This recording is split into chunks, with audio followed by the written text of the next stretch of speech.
Hey, how you doing? This is SEIJIHITO here to bring you another live stream.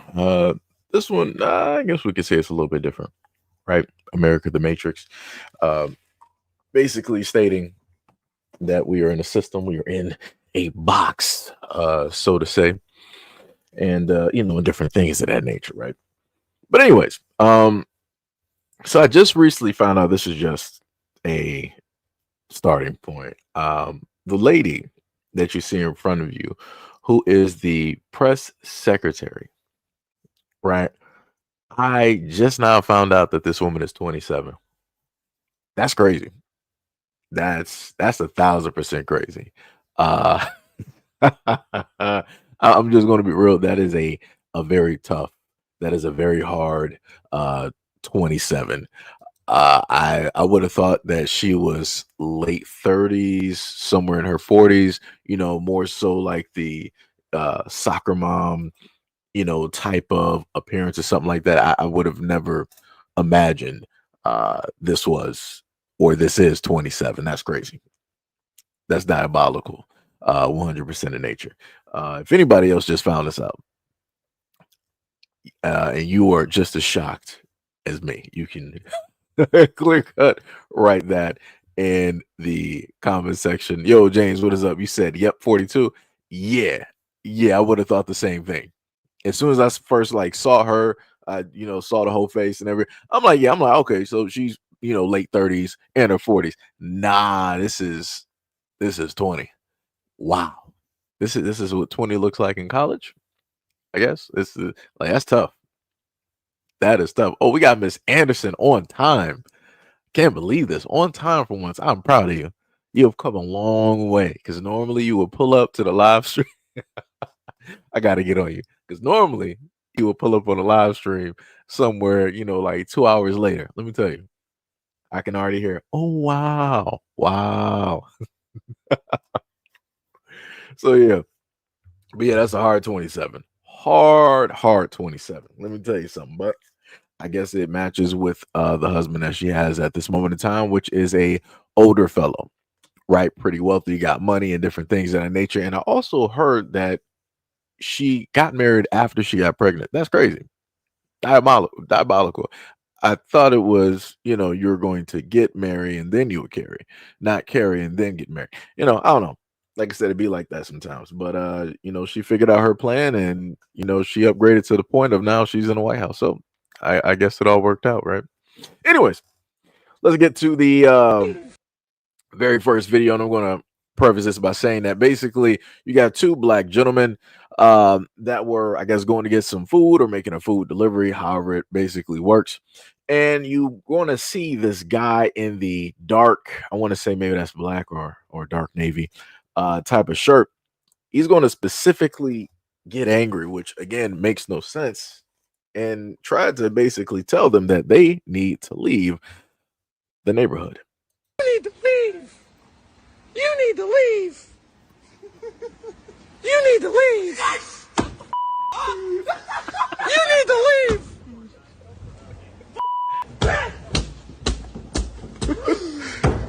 You need to leave.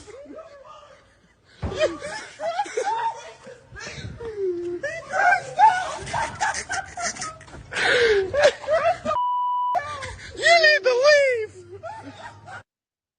Right. So basically, from what they stated on social media, this guy in the going back to the I want to get it where he's like just breaking his car because they're there, right? He just starts going directly through, shattering his own window because he's so fixated with the guys being there. That's crazy. Like, how could you be that mad just because some black people there? And that's why they're making fun of him because he originally told them that they need to leave. That's why one of the black guys recording, he kept repeating the exact same thing and he decided to get angry. I'm like, that's stupid. Like, how are you going to sit up there? First of all, you decided to come from wherever you are, and then you almost ran on the sidewalk. And now you want to sit up there and get mad when they're mocking what it is that you specifically told them. They got every right to. Nobody put hands on you. Nobody forced you to break down your own car and to just fully crash out. Like I said, a lot of people just crazy out here. And this is why I love it when black people can happen to laugh at some things, because 9 times out of 10, when you laugh directly at them and nobody is siding with them, they start getting embarrassed, they start getting infuriated, they start getting frustrated, and all of that starts to turn into that type of fear and anger, type of thing. And you saw he wanted to get physical, but he already knew he wasn't about to get physical with them, even though they were mocking him. He wasn't about to do that. And what he decided to get physical with, himself, his car, things within his control. He did the right thing. He did the right thing, because I promise you, if he would have decided that he wanted to get physical with any one of those two guys, it would not have worked out. Wouldn't have worked out. But like I said, it'd be like that though. People always want to be fixated on black people. And this is exactly how they are on the inside. They are children full of rage that don't know how to deal or specifically handle themselves out in public. It's crazy.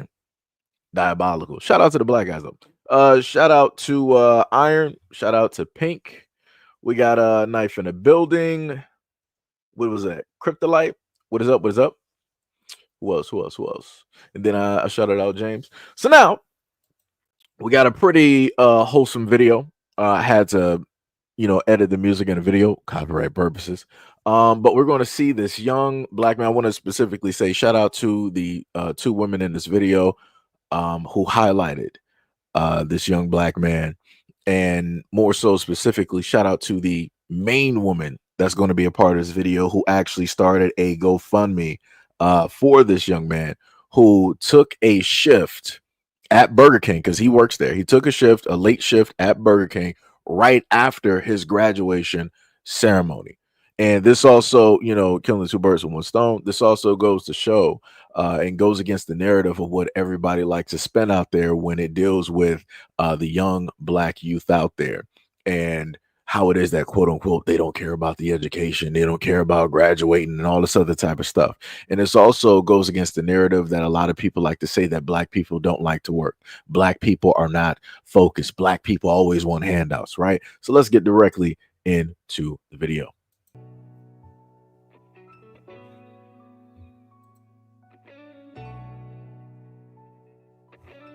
See, that's the young man right there, still in graduation gear, taking that late night shift, 10 p.m. after graduation ceremony. Working today. Hopefully we find them, so we'll let you know in a bit.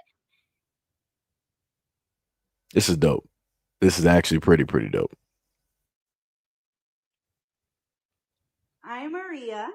Hi, Maria. You are? Demisha. Michael's mother. I'm Michael. You must be very proud of Michael, right? I am. My daughter graduated the same night that he graduated. Okay. And all I wanted for dinner was a Whopper.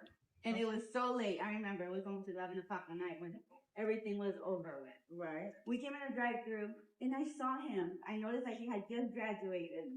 I'm like, oh my God, look at him. He's working straight out of graduation, doing his French fries and stuff. And I was like, I'm going to record him. The recording was really bad, but I decided to post it on TikTok, and it became so viral that everybody wants to know about you. Mm-hmm. And they want to know if you're going to college and what plans you have. Also, I have another little surprise for you. The community wanted to help you out without knowing if you wanted to go to college or not. Mm-hmm. They asked me to do a GoFundMe for you. Mm-hmm. So I did a GoFundMe for you, and so far it has raised over $6,000. Here we go. Over $6,000. I told you it was worth it, buddy. I told you. Let's show everybody. The goal was 5,000, and the goal was 5,000. It has been over 6,000. I told you. Beautiful. And everybody wants to know. Come on, I need some. Oh, bless me. On graduation night and at the graduation. I'm gonna figure out. I've never done a GoFundMe in my life, but I'm gonna figure out how he connected and how I can transfer this to you, and we can show the world that it's been done. Because some people have said, I'm gonna keep it. I'm not that type of person, but I am so glad that that the community has really come forward with your son? Hard work. Hard work. Tell us what you want to do for college. I mean, what you want to go to school for? I'm gonna take a gap year, but I'm thinking about going to technical college for automotive. Automotive, okay. Yes, We will keep everybody posted. And this is him. I'm gonna get his phone number, his mama's number, and we're gonna keep y'all connected. Thank you so much. Like, I was thinking about taking a gap year because I ain't ever had the money for school, but like, thank you to all of y'all because now I might actually just go straight to technical college and get my mechanical and start helping other people. Cause I actually been watching stuff on YouTube like this, and I ain't never think it's gonna happen to me. But like, I'm very thankful. So thank you very much. God was watching over you. Yes. Yes. Thank you so much.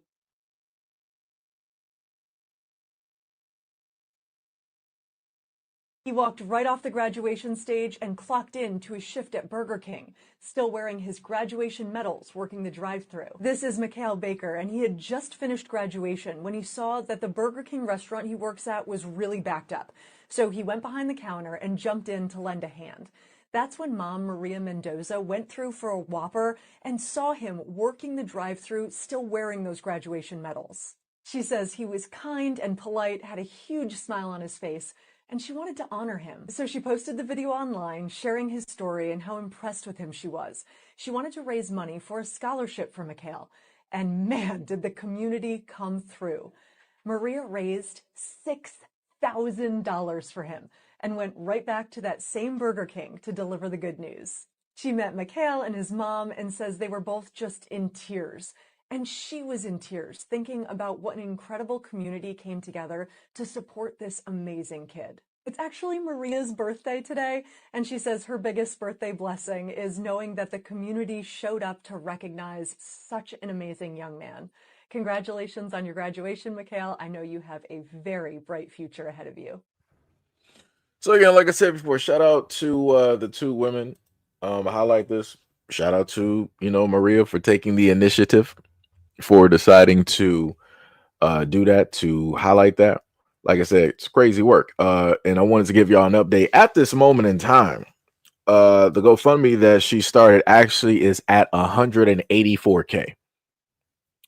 So remember when and this, how long has this GoFundMe been up? Let me see if I can let me see. Do they tell you the time?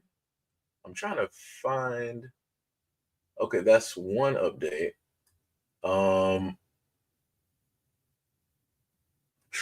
She gave an update.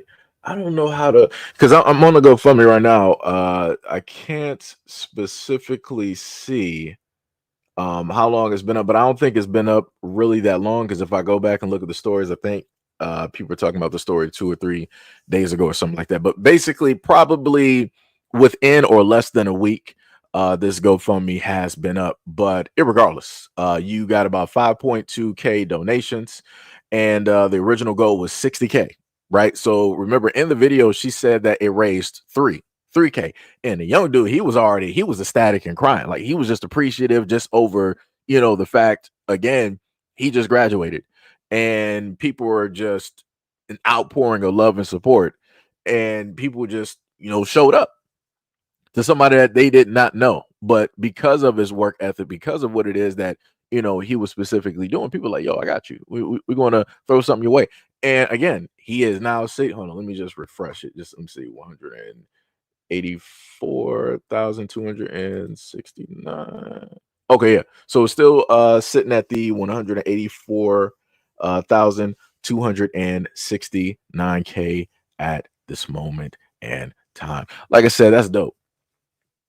That is very awesome. Like I said, shout out to everybody that donated to this young man. And the crazy thing is, if you actually look this story up and you look on Reddit, you'll have people that will still complain. You'll have, people sitting up there saying like, oh, it's a great uplifting story, but there's tons of other people who are, just graduated and they're working a late night shift. I'm like, oh my God. I'm like, here we so he can't just have something nice. He just can't have something nice. Magically, you're talking about these what ifs for all of these other people. And the main thing I like to say is this: if you're in the state of what about the other people out there, why don't you go find those people and do like Maria did and start a GoFundMe for them, instead of trying to make it seem as though that this is a whole, it's good but it's selfish at the same time. What about other people and all? Like, don't nobody got time for that. Don't nobody got time for that. Like I said, somehow, some way, you always have people directly out here trying to dim what little bit of light that somebody black just so happens to get. Whenever something positive happens to black people, somehow, some way, people want to, oh, but it's great that happened, but what about all the other people that are more needy and that deserve, not saying that this person doesn't deserve, but there's more needy people, and other people that aren't getting highlighted, other people that aren't as, privileged and don't have this. And oh my God. Oh my God. Like I said, it's crazy. But like I said, shout out to these two women. Shout out to Maria for highlighting this young man and helping out the family realistically. Because I'm pretty sure that close to 200K that will be able to help him out, especially in college. Let's say if he happens to go, he can afford to go to a nicer school. Like I said, I'm not sure what college he was going to specifically go to, but now he has the money to literally make that choice for, like a 4-year college to, go get that degree and chase whatever dreams, that he has. And I'm pretty sure that this young man is going to be very successful, because a lot of people would not go to, work after they just did graduation. They trying to go celebrate. They trying to go party, hang out with friends, do all this other type of stuff. He was like, nah, I'm cool. I'm about to, all right, I graduated. Cool. Now it's time for me to, do what grown folks normally do. Right. Like I said, it's dope. 100%. But now we're going to go to the next story. Let me see. Is this the right video? And then so, matter of fact, I'll just play the video. I'm not even going to preface it. I'm just going to play the video. I'm going to have my opinions directly after. Let's get into it. It's a white girl on the truck. And then I tell them, that white girl can cook. and see, here's the thing. People come to this window and they see Sydney and they swear up and down. They move on like, oh, no, this is a soul food truck. It's a white girl on the truck. And then I tell them, that white girl can cook. Right, Sydney? Best boudin maker in town, huh? She does it. And she works hard, too. So don't judge a book by its cover. Because Sydney Mae Brown over there can cook. And she know how to run this truck by herself. Say hi. Hi. So I just want to say this. I'm just gonna put this very kindly. Like I said, it's great. Let me just highlight Sydney real quick, right? Ordinary white girl working in a food truck with a black woman. Black woman amping her up like, yo, she know how to cook, this, that, and the third, all this other type of stuff. I want people to know and very much understand, because of proximity, this is how the access or the keys are given, right? So because you have one person is affiliated with said person, that automatically gives them the direct invitation or the invite, or by association, this now allows said person to have access to the community. Now, I'm just trying to make people understand this is exactly how this works. So if you happen to see, I think her name was like Sydney, if you happen to see her with a black guy, you know exactly why, right? She's with a black woman who is amping her up, who's putting her all over social media. It's like, yeah, she working my food truck. She knows how to cook this, that, and the third, all this other type of stuff. And people can't believe it and yada, yada, yada. She can work this whole food truck, directly by herself, right? That's what she stated. So what do you think is going to happen when black guys pull up to, and when I just want to be very specific, when you think soul food, you automatically think black people. You're not thinking Latin, you're not thinking Dominican, you're not thinking Caribbean, you're not thinking African, you're not thinking Mexican, you're not thinking European, you're thinking black people, more specifically black Americans, because that is our food. So when you happen to have black dudes basically rolling up here trying the food and be like, you cook this? What do you think is going to set up and happen? What do you think is going to happen? Just because of association within being in proximity to quote unquote black culture and having somebody that is a different face doing what it is that people in our family has been doing every single day. This is how things like this. That's the one main reason I wanted to highlight this to people, because people get it confused on, be like, yeah, all of these black guys out here always chasing down. Nah, a lot of them be in close proximity. They just be there because whoever allowed them directly into the community and whatnot or whatever, and you highlighted them, you gave them the okay, you gave them whatnot or whatever that they needed to be amongst the community, and here we are. Here we are. So I'm not too, I won't be too shocked or surprised if young Sydney here ends up opening her own soul food restaurant and it becomes majorly popular. And she'll have like franchise chains and all this other type of stuff. And then you'll see her on MSNBC, Fox, and all over IG and everything like that. And the craziest part is, I promise you that white girl will be able to do a soul food restaurant. And you will have tons of black people that will actually, excuse me, that will actually support her. I can promise you that, because I've seen it so many times that whenever it is that we have somebody else that is different from us doing something that we normally do, black people always encourage it. Black people always blow it up. They will always support it. They will always shout it out. They will do this. They'll do that. But when it deals with black people just simply doing what it is that we do and opening up a business, the business would be struggling. They be struggling because magically, for whatever reason, black people don't want to pull up to the scene and really support black businesses the same way that they support all of these other businesses that we have in the United States. We'll support a KFC. We'll support a churches. We'll support a Chick-fil-A. We'll support a Wendy's. We'll support a McDonald's. We'll support a Burger King and all of these Chipotle, all of these other restaurants. We will go there by the hundreds of thousands of black people. We'll just go there. Even the Starbucks, we'll go there and support them. But seemingly, for whatever reason, we don't have that exact same energy and dedication and money when it deals with black businesses, black food businesses within our own communities. It's crazy work how that happens. And like I said before, the only time I'm just going to be real. It seems as though that if somebody black starts something, the moment in time that the rest of the world jumps in on what it is that person is doing, then the black community will sit up there and pull up to the scene after support has already been given by other groups of people. And I'm talking about heavy support. Heavy support. I'm not talking about light work. I'm talking about heavy support. But, maybe it's just me. I don't know.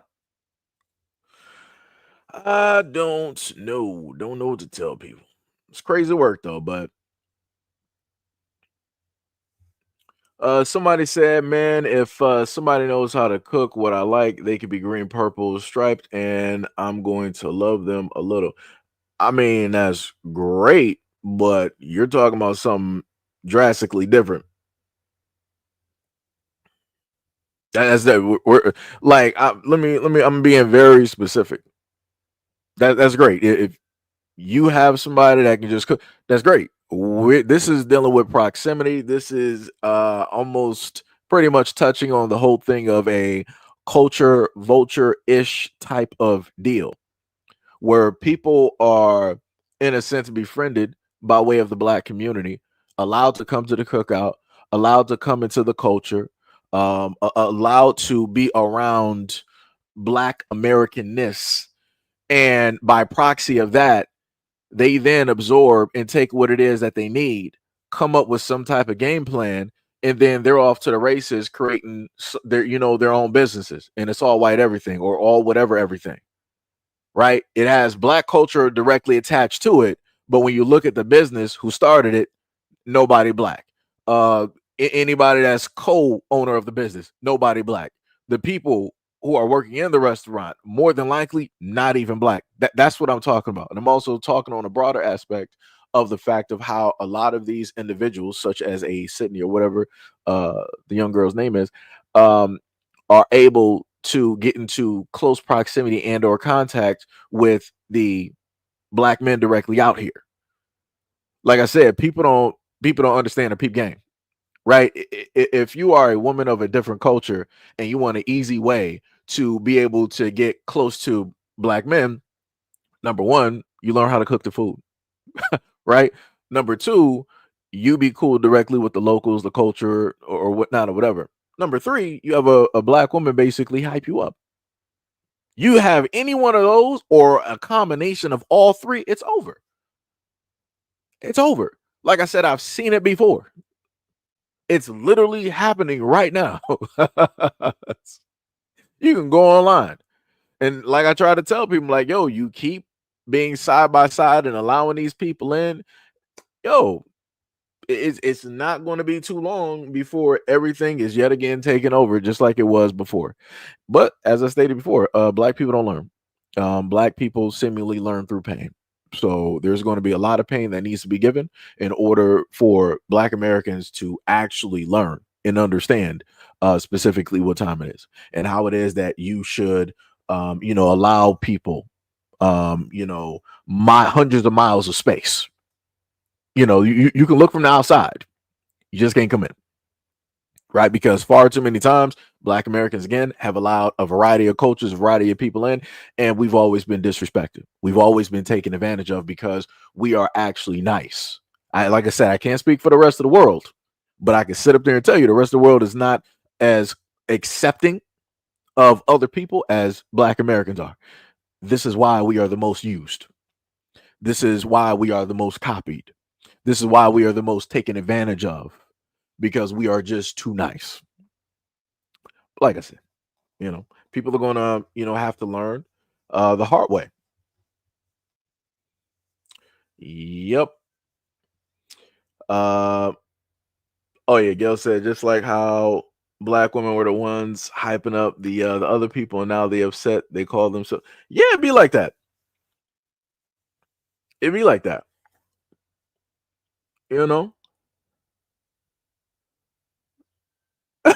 Shan was like, I mean, I can cook soul food, Chinese, French cuisine, Italian, and etc.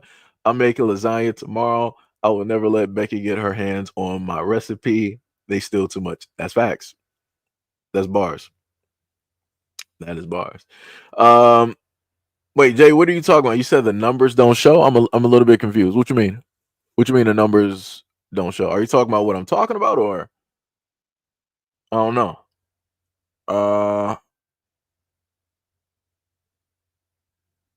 All right, we got somebody trolling. Who else? Sean Williams said, "Not based in reality." I'm not sure what you're talking about. Linda Graham said, "Get over yourself." Why are you offended? Let's talk about it, Linda. Why are you so offended? Why are you so offended? So I specifically stated how black Americans are the nicest group directly out here, how we're pretty much accepting of everybody. It doesn't matter your ethnicity, religion, sexuality, whatnot, or whatever, right? Even to the detriment of ourselves and our own culture, we are accepting, and we're still accepting still at this moment in time, no matter how, taken advantage of, that we've had to deal with, right?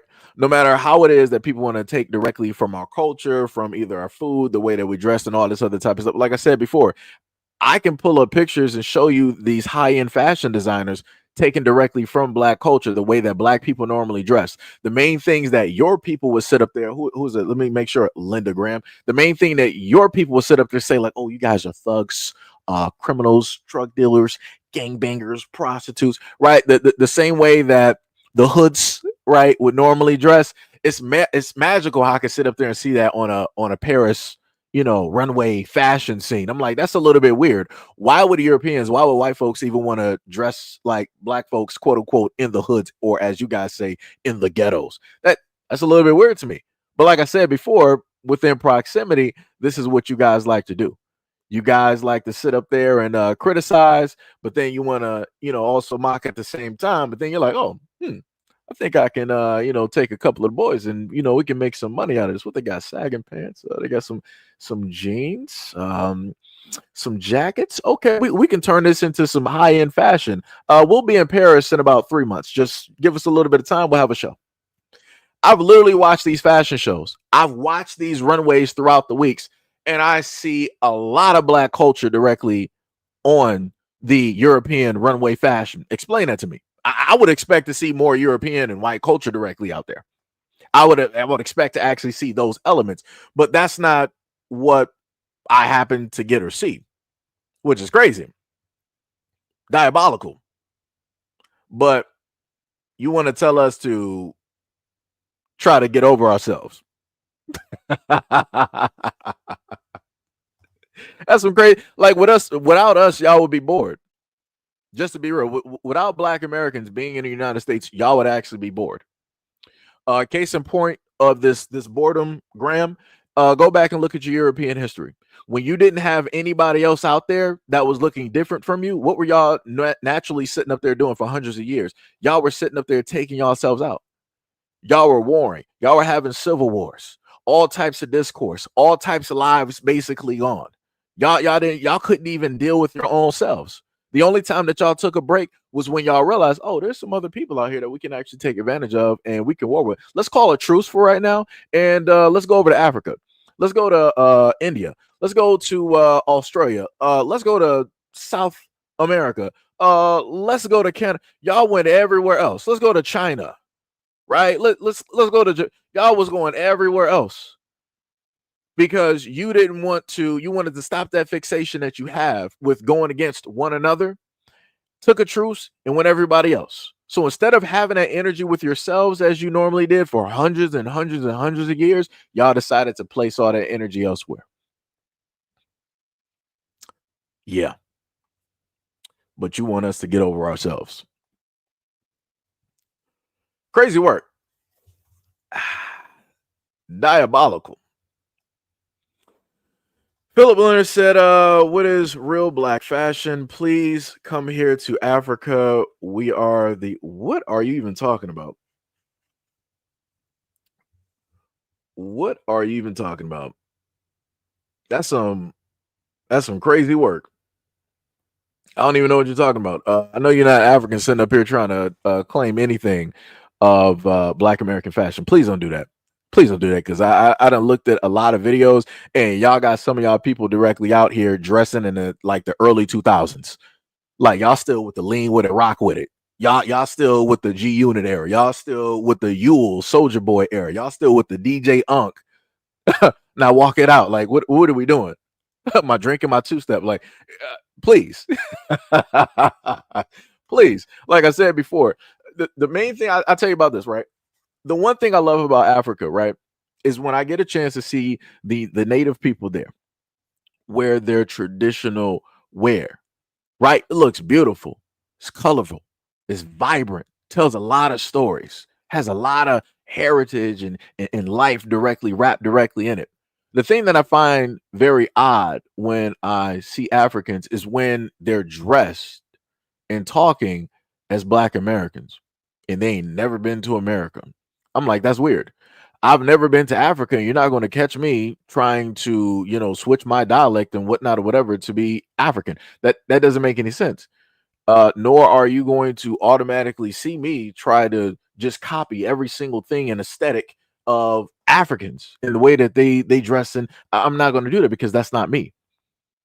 Like I said, it's a difference when, let's say, if I'm wearing some kente cloth and that's in a form of a celebration, that's to sit up there and show some type of love, value, and dedication to, the Africans directly, over there. It's a complete difference versus me trying to basically take on the whole appearance. Like I said, I would never do that. For me, that's disrespectful. I've never been to Africa, nor am I that. Nor am I'm not of those tribes, anything of that nature. So I would not dare try to disrespect one's culture in that sense. Right? Hopefully that made sense to, some of the people directly out there. Hopefully. Let me see. Yeah. Iron Will said dressing like Nelly and Country Grammar. Yeah, like I said, it's crazy. Like that is 100% diabolical. Like I said, I would never, again, I would never do that to any, melanated people's culture directly out there. I'm not going to try to take your culture. I'm not going to try to fake as though that I'm you. I'm not. I don't know how to be you. And that's just being an honest thing. I know how to be Black American, and that is it. Like I say, even if I were to leave now and go to Africa, I'm still going to dress and talk the exact same way that I've been sitting up here talking. Because like I said, I am a guest. I don't care if I've been there for 30 years. I am a guest. I could be there for 60 years. I'm still a guest. That does not mean I am of you or part of you. I'm still a guest directly in your home. And as that, I'm going to behave as such. But like I said before, a lot of people don't have the same respect that Black Americans normally have. Right? Obviously, everybody wasn't taught the exact same way. This is why I happen to see people all over the world copying the aesthetics. Just so happening. Hold on, give me a second.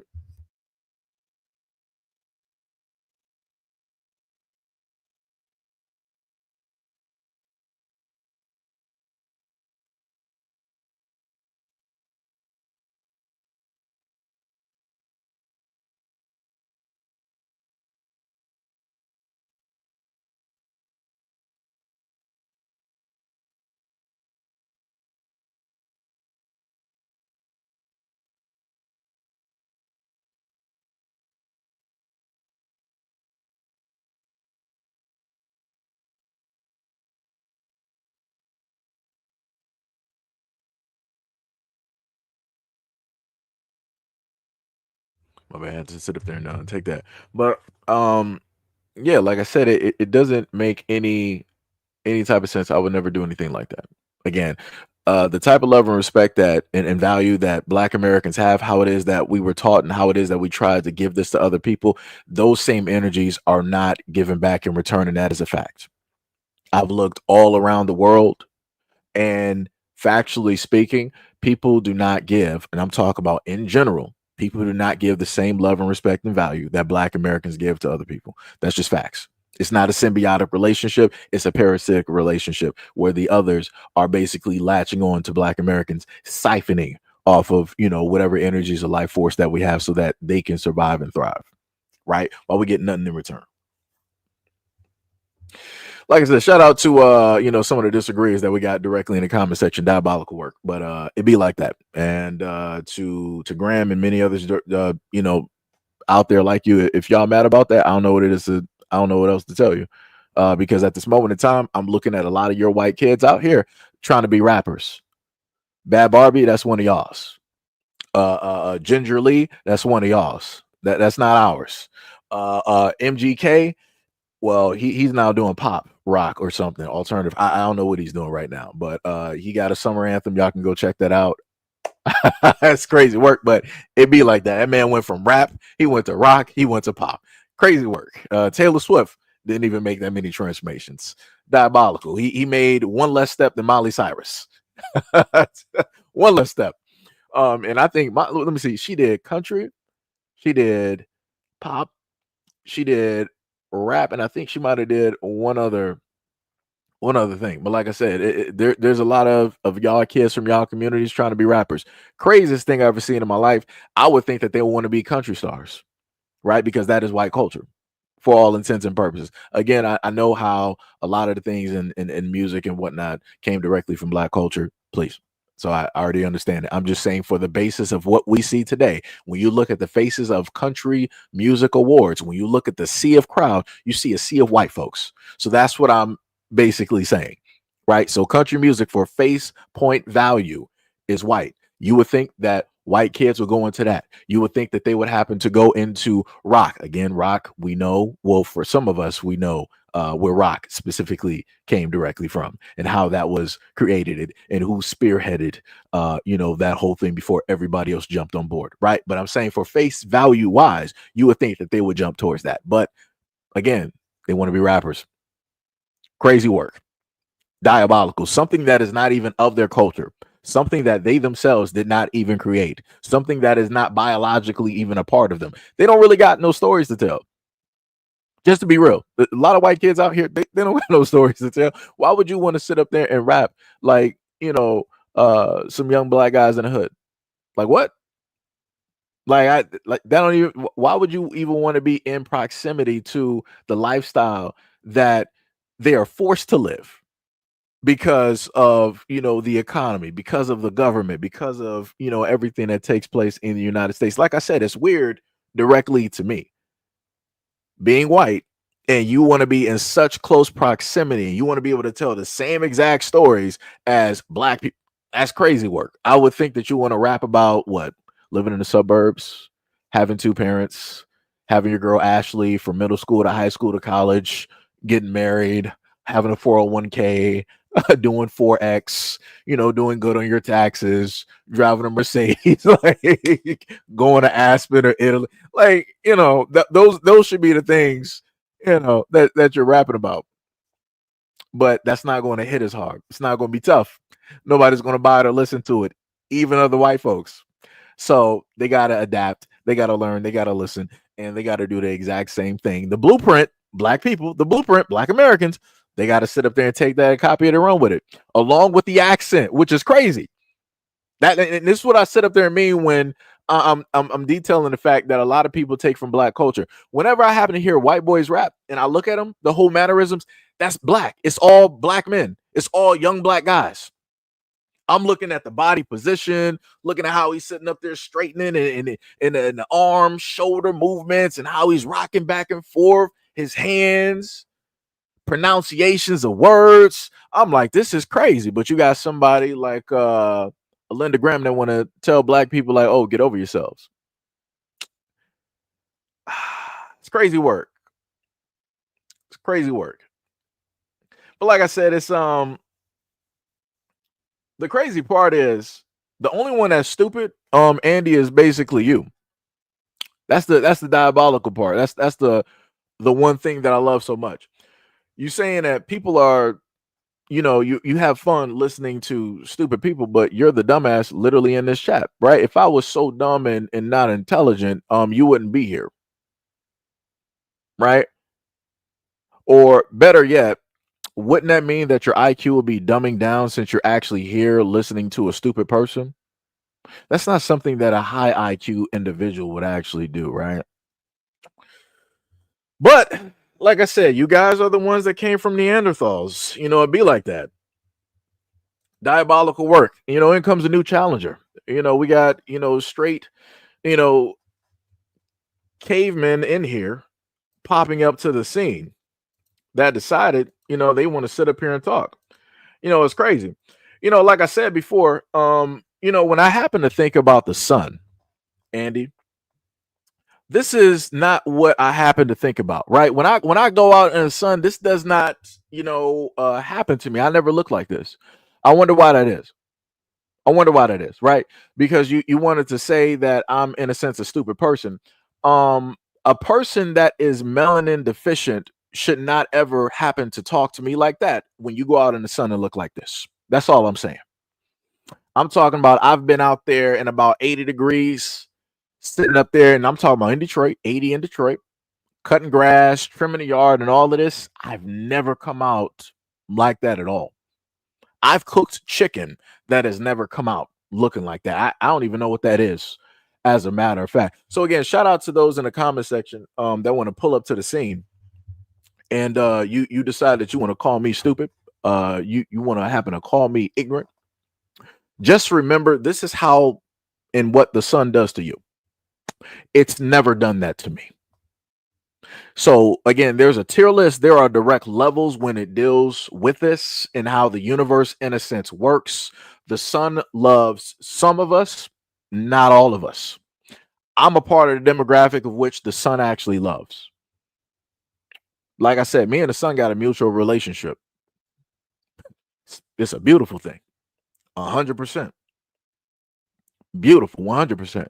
Obviously you and the sun, y'all got a disagreement somewhere. Y'all got to figure that out. Because I know what God did for me. I don't know what God did for you. Like I said, the universe speaks and you ain't listening.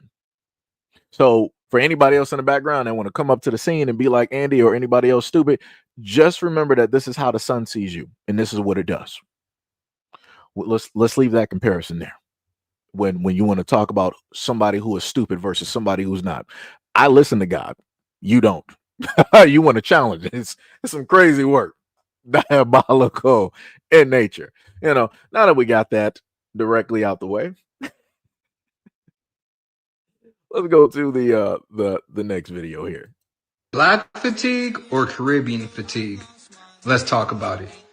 I think it's interesting that when something negative is going on, everybody's black, but when something positive is going on, suddenly they're Caribbean and African.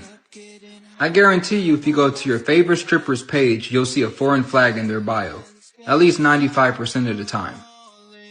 In recent American history, there has been a large influx of immigrants. And isn't it interesting that this correlates with the large rise of ratchetness? See, back in the 80s, 70s, 60s, 50s, 40s, black American women wouldn't dream of being this ratchet. But you know who was ratchet back then? The people who have carnivals on their islands where they're half naked all day. Caribbeans will make sure everybody knows that they're Caribbean while they're graduating college, but while they're on the stripper pole, they're yelling black this, black that. And the backlash falls on black American women. Caribbean fatigue is what we're experiencing, not black fatigue. That was a first for me. Never heard that one before, but I will happen to say this, right? To go a little bit in depth, and this goes into somebody that I think he's Nigerian, right?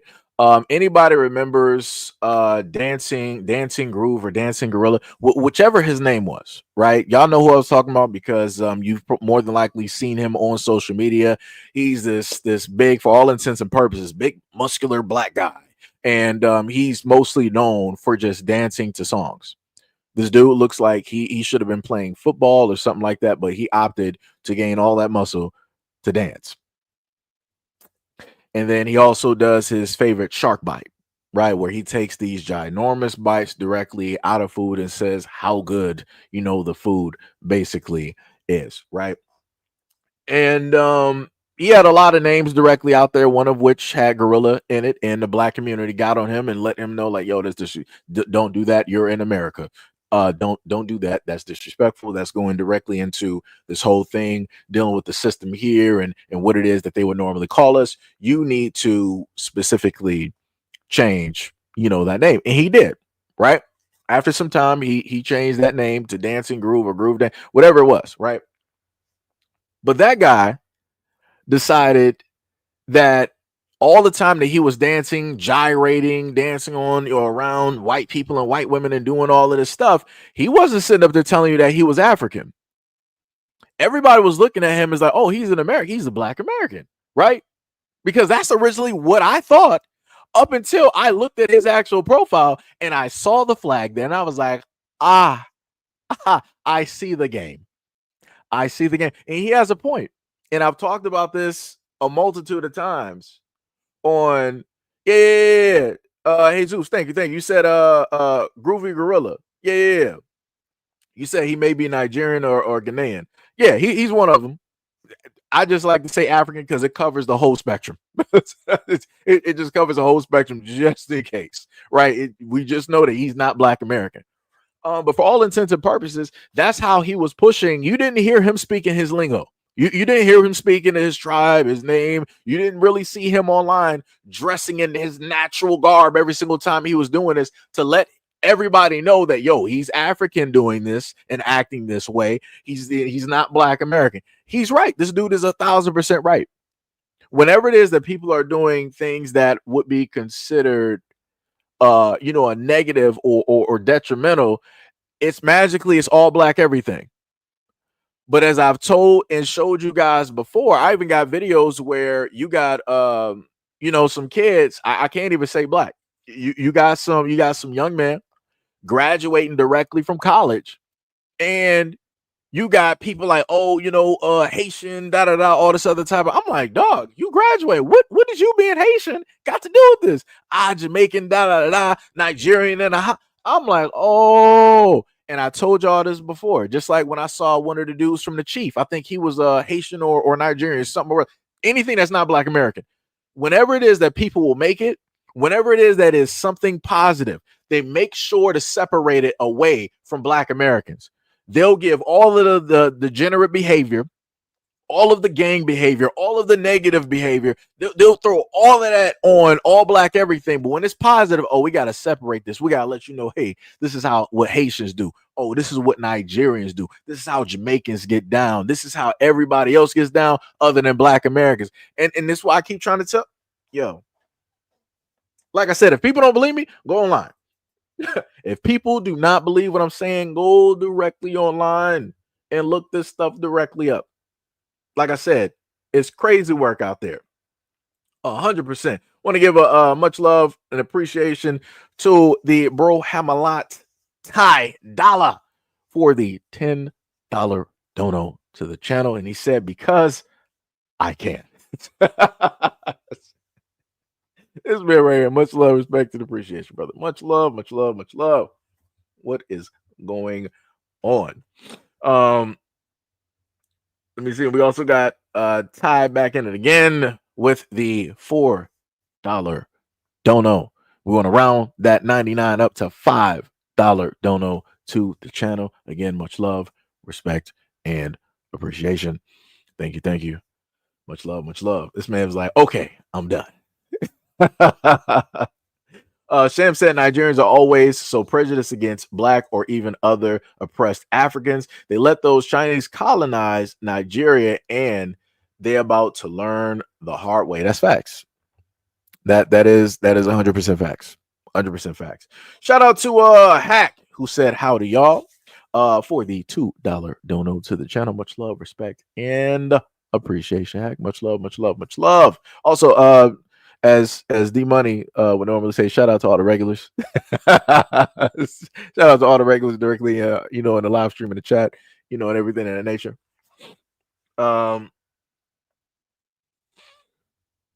Let me see. Jack Albright said, get off of my phone. If I wanted to watch a live stream, I would have clicked on one. Hold on, I gotta highlight this. I gotta do some editing real quick. Because a lot of simpletons don't actually know how to talk without cussing.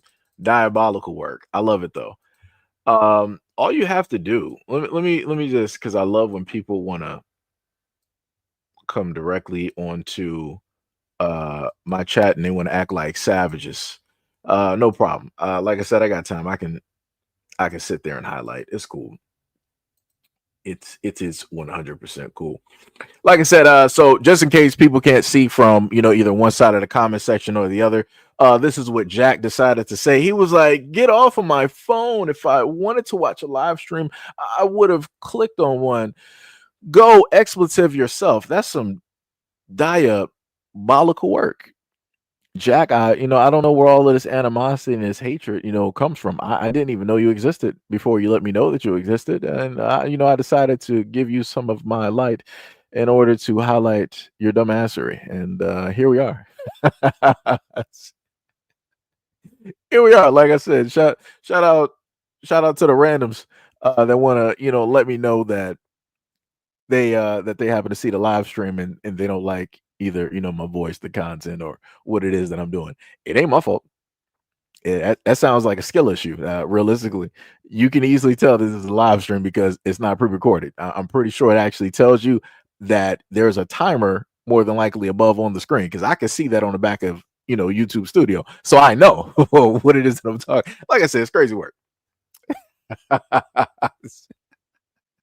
The rage. I can only imagine this dude using his thumbs to, sit up there and type and to get angry and frustrated. All you had to do was flip. I mean, even if you flip a couple of pages down, you might see me again. So, be like that. As I commonly tell people, don't get mad, get glad, and just hit the block button so you don't have to worry about seeing me again. That's all you have to do. We can be friends in silent. We can do that. And I did say silent instead of silence because it'd be like that. But anyways, we got Reed said people did a similar thing with Kai Cenat, that his bad behavior associated to Black Americans. Yeah, you would be correct. You would be correct, but like I said, it's a back and forth thing dealing with Kai Cenat. There's some positive things there, but then on the other end, I still have the whole ringing in my ear where he was like, basically Black Americans don't have a culture. But I'm like, when I look at the way that you dress, the way that you talk, knowing the fact that you are, correct me if I'm wrong, I could swear he's Haitian. Knowing that because I saw like a flag or something like that, right? But any which way it goes, he's not Black American. And for you to basically say that Black Americans have no culture, but yet everything that you're doing is basically of and from us.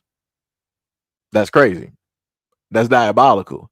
Like I said, it'd be great if the people that want to be ultra disrespectful would just, talk in their language, talk in their tone, talk in their accent. Don't try to, take from Black American culture and speak like us, talk like us, walk like us, dress like us. Like, yo, dress how your people do. Before they found out about Black Americans, do that. Talk how your people talk before they got introduced and found out about Black Americans. Right? That's all I'm saying. That's all I'm saying. Much love and appreciation to Sham for, as she called it, the spam dono for the $10. Shout out for the $10 dono. To the channel. Much love, respect, and appreciation. Shout out, shout out, shout out. Anthony said the tethers. D Money says still waiting on my 10%. This man right here. Yes, man. Carl said, looks like Jack is not a bright person at all. That is facts. That is facts. D Money said my 10% finder's fee, which is 10% of all future proceeds from your business. Oh, that's crazy work. Gail says you taught Carson not everything he knows. Now he acts like he don't know Seiji. That's crazy. That's crazy. That's diabolical. Don't pay no attention to Gail. Don't pay no attention to her. Gail said Kyle looks like Diddy. That's crazy. PS said, what does Black American mean? Well, for all intents and purposes, Black American is reference. Let me just correct myself. Basically, it's like saying original, indigenous. This is us. This is our home. Anything that is dealing with us or connected to us is basically our culture. We created things of that nature. Again, this is just surface level type of thing. There are other people that can go way more in depth than what I'm doing clearly at this moment in time. But Black Americans have always had to be rebranded by way of outside forces such as political officials, the government, some people even in the civil rights, right? So other people were able to rebrand and all this other type of stuff when it dealt with Black Americans. We're the most named or rebranded group of people out there, bar none, versus anybody else. And for me, that makes no sense. And it's a little bit way too confusing. And when you start to notice that something's being rebranded too many times and nobody knows specifically why, there is a severe, serious reason behind it that they don't want to tell you. And when it is that a lot of people out here want to specifically attack Black Americans and they want to have some type of voice when Black Americans talk about reparations or the things that are owed to them by way of the United States government. And the whole world wants to stop and stare and be like, no, you guys don't deserve reparations. Stop looking. And I'm talking about in unison, like the whole world. That's a problem. Rebranding, that's a problem. Other people in control of their branding, again, is a problem. The whole world coming against Black Americans when it deals with reparations is a problem. You even have people that are from the islands, that are from Africa and many other places that get into political positions and they decide that they want to represent the Black community because they are, in a sense, a melanated face. And when the conversation of reparations comes up, they want to sit up there and shoot down the reparations. So this is why you got Black Americans saying that we are Black Americans, basically letting people know that we are different from the other groups directly out here, the exact same way that everybody else lets Black Americans know that, hey, you guys are not of us. We are Haitian, we are African, we are this, we are that, right? Let me see.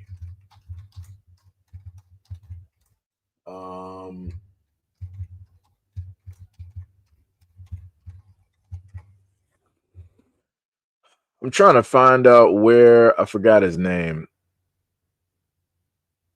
Where this guy specifically was. Yes. Um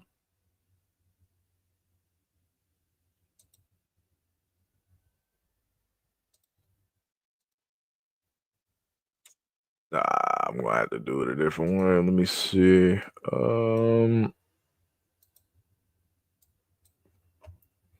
I gotta take it. Gotta get this up because I'm gonna show y'all specifically what I'm talking about, just in case people are still confused on what I am referencing here. See if I can get this by refreshing the page. There we go. Yeah, the side parts, those are still gonna be there. I'm not gonna worry about trying to blur those out. I'm not gonna do it. That's not what I was looking for. Hold on. Let me take that down. Remove. Forgot I gotta go to the other piece here. But yeah, like I said before, and correct me if I'm wrong, somebody said that this dude is Jamaican, right? They said Westmore, the nation's lone black governor. See how they said that? Black governor, right? So automatically people would assume that, oh, this dude is black American, right? He vetoes bill to study reparations. This is what black Americans be talking about. How you have a lot of these people that want to masquerade, that want to represent us, but they are not of us. And then they want to intermingle, they want to mix in with our business because their people aren't going to be able to profit off of what it is that we're specifically asking the United States government specifically for. Realistically, those out there, you might want to go talk to Europe. Might want to talk to them real quick. Because correct me if I'm wrong, didn't people say that, oh, there was a boat and everybody was dropped off at like different places? All right, so go talk to Europe, England, whoever directly about that. Black Americans are going to deal with the United States government. We're not going after Europe. We're not going after the UK or whatnot. We're specifically dealing with our government here. So, like I said, how other people are trying to make this a thing where this is a kumbaya moment where everybody's a part of this. No, we're not. Everybody's not a part of this. No. Wait in line. Wait in line, just like black Americans been sitting up here. Wait in line. Don't try to sit up there and try to mix yourself directly in. Like I said before, now magically when it's reparations, everybody wants to be black. When it's outside of reparations, everybody wants to be separate. Everybody wants to, rep their flag and do this and do that. I, as a black American, even if let's say I lived in Jamaica or Haiti, and there were talks of reparations, let's say from Haiti, dealing with the French or whatnot or whatever, dealing with the government, yonder. I would never in my life, even if I was a government representative, I would never in my life decide to meddle in the business of Jamaica or Haiti. Even if I was a government representative there and the Jamaican or the Haitian people voted me to be in that position, I would honestly tell the people, I'm like, yo, honestly, this is not for me to do. If you guys could vote direct, we would have to figure it out a whole different way. On how the vote would basically go, because I'm not going to sit up there and be like yay or nay. This is y'all fight. This is y'all battle. I'm not going to profit, nor should I profit off of anything that you specifically, those people are going to sit up and get from reparations. I don't even want nothing of it because it has nothing to do with me. Has nothing to do with my heritage. Has nothing to do with my culture. Right? Has nothing to do with the generations of my people. That is specifically y'all. But like I said, it goes back to what I said earlier. The type of love, the type of value, dedication, and respect that black Americans give to other people would never sit up there and show that to black Americans. That's how much I value and respect other people's culture, where I would not want to meddle in their business. I would not want to stop what is already in motion. But like I said, everybody else, it's a whole other thing. It's a whole other thing. Like I said, that's crazy to me. It's diabolical. 100% diabolical. Want to give a much love, respect, and appreciation. I'm a little bit late. Much love, respect, and appreciation to Gail, Mrs. Jones. I actually had a song too. For the $2 dono to the channel. Much love and appreciation, Gail. Thank you kindly. Thank you. Let me see what else. Let me make sure I didn't miss some stuff here. Salman, yo, what is up? You said, look at how the Japanese got reparations before black people. They went after the estate of the company owners and they flipped it on the taxpayers. It be like that. I've talked about this before. You got the Chinese and the Japanese that ended up getting reparations directly from the United States. Everybody else got reparations in a sense from the United States before Black Americans ever had a shot. And notice how there was no type of fight. I want people to pay attention to this, right? Other groups out there that got reparations, notice how Black Americans didn't try to impede. We didn't try to come in as a collective, like, oh yeah, we can all get this together. We're all in this together. We didn't do that. It was like, yo, go out there and fight your fight and go out there and get your money. It's well deserved. We're going to sit up there and do the same in return. Respect, love, and power to you. That's what we do. We sit back and let everybody else do what it is that they do. But like I said, that same type of love and respect is not shown. So can't nobody tell me no different. This is how I know that Black Americans are the most hated group directly out here.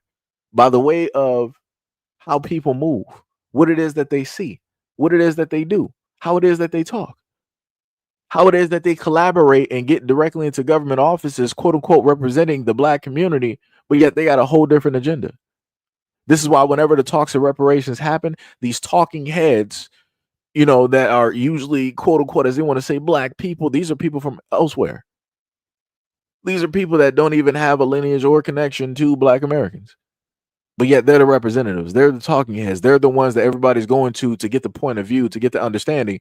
But that's because they have the sight of, just like white people, how white people want to say, like, oh, Black people don't deserve reparations. A lot of these people directly out here who are these talking heads, who are, quote unquote, supposedly Black people, officials, representatives, they got the exact same talking points.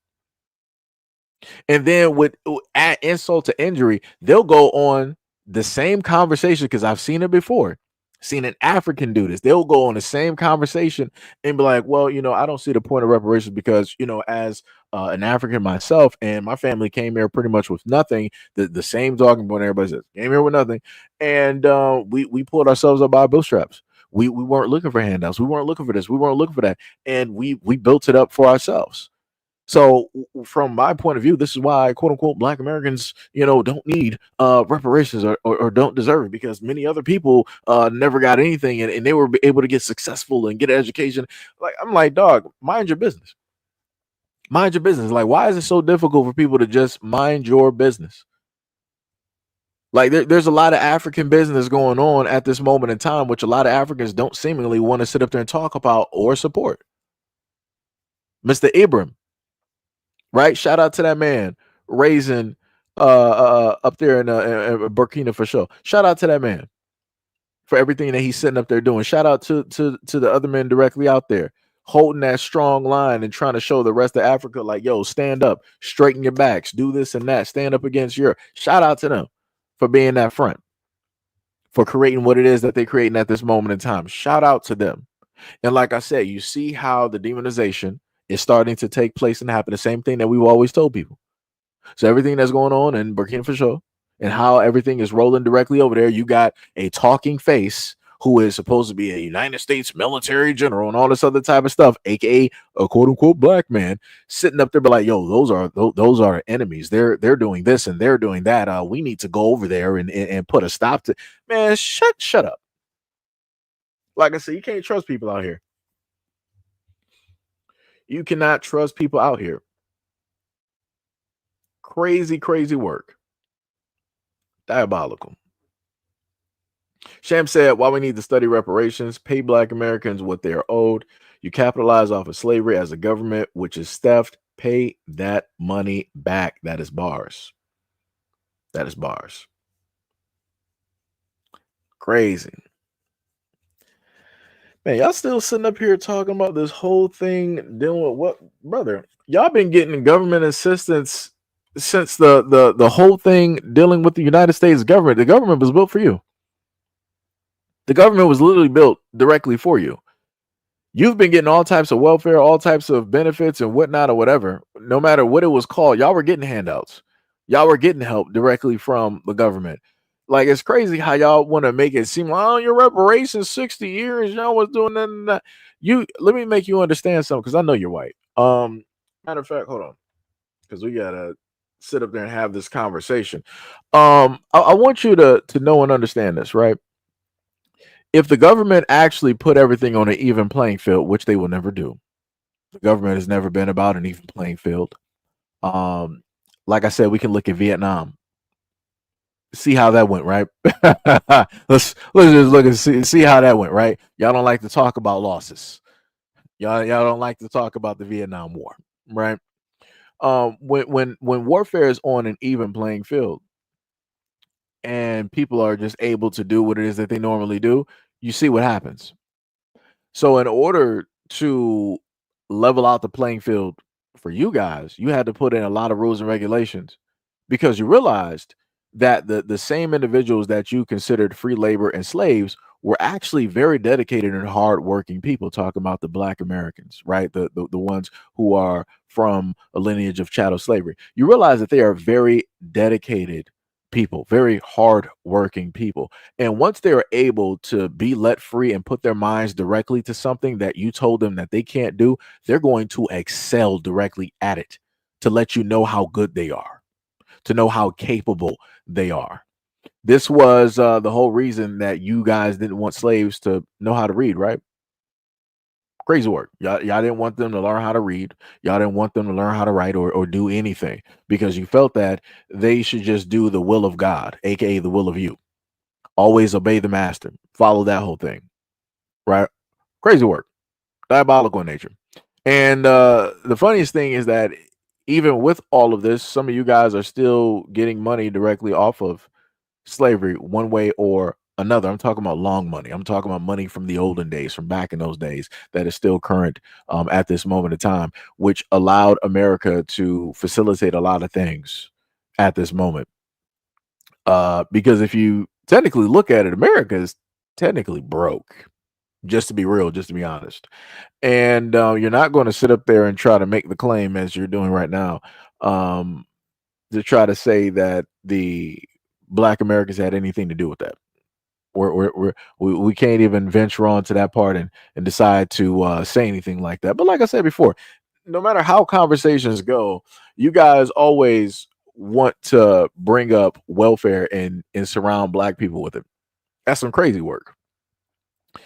Even though y'all get the lion's share of all of these government assistance, but y'all don't want to talk about that. This is why we ended up having Life. What was it? Time magazine. They literally had an article. Not even an article. They literally had the front cover of a book. Never forget it. Where it was a white woman living in a nice suburban home, beautiful, nice, large kitchen, and it was talking about welfare and the recipients. Do you know why they had the white woman on the front cover? One can only guess. Because if the welfare queen is supposed to be a Black woman, why would they have a white woman on the cover talking about welfare? Interesting, isn't it? But it'd be like that. It'd be like that. Mm-mm-mm.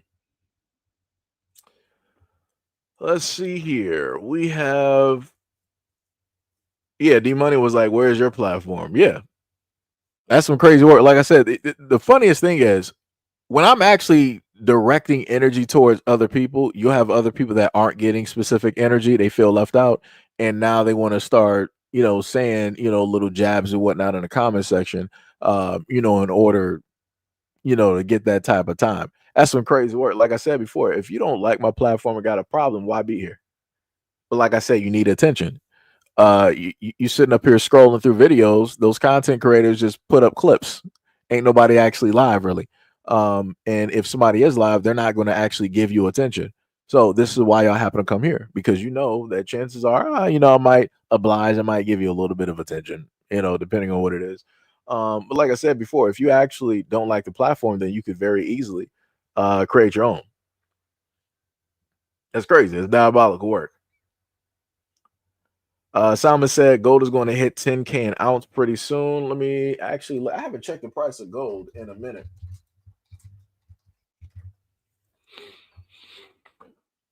Yeah, I believe it. Gold is currently $3,413.40. Yeah, it's going to be like that. And the funniest thing, referencing Salmon, is the fact that I used to earlier on the platform, I would talk about the prices of precious metals.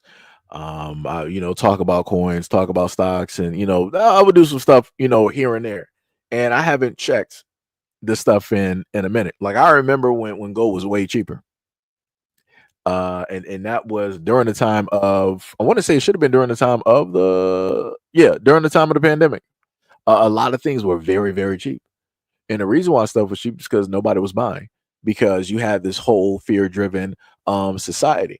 And the interesting thing directly about that fear driven society is that during that time, I literally at that moment, in the crux, in the middle of that time, I specifically told people, don't feed into the fear.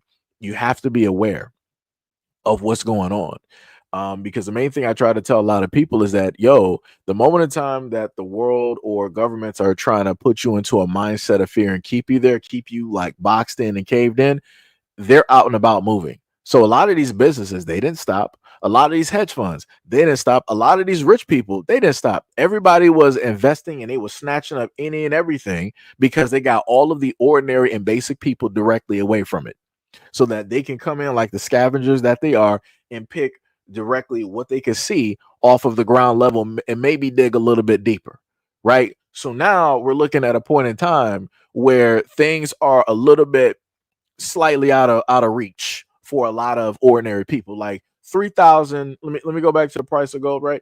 $3,413. That's not in reach for a lot of people. Like an average person, I'm talking about an average person, is not going to sit up there and drop that just for a little piece of gold. Like you got rent. Some people's rent is like 2K already. So you're not going to be able to drop 3 directly on just trying to buy, some little pieces of whatnot. So, like I said, everything was done directly on purpose. And I literally try to tell people, right? And I was speaking to everybody, anybody who would just sit up there and listen. I'm literally trying to sit up there and tell this to speak to everybody. But, it'd be like that. Just like you see a lot of these trolls that pull up to the scene that want to write all of this nonsense, in the comment section. Like I said, some of these dummies would never actually pay attention and listen. When actual information, important information, is being given directly out, they wouldn't sit up there and listen, nor would they show up for any type of content or live stream like that. But they always got time to pull up to this, right? So, like I said, it's crazy. It is it's diabolical work. Diabolical work. Let me see. What else do we got?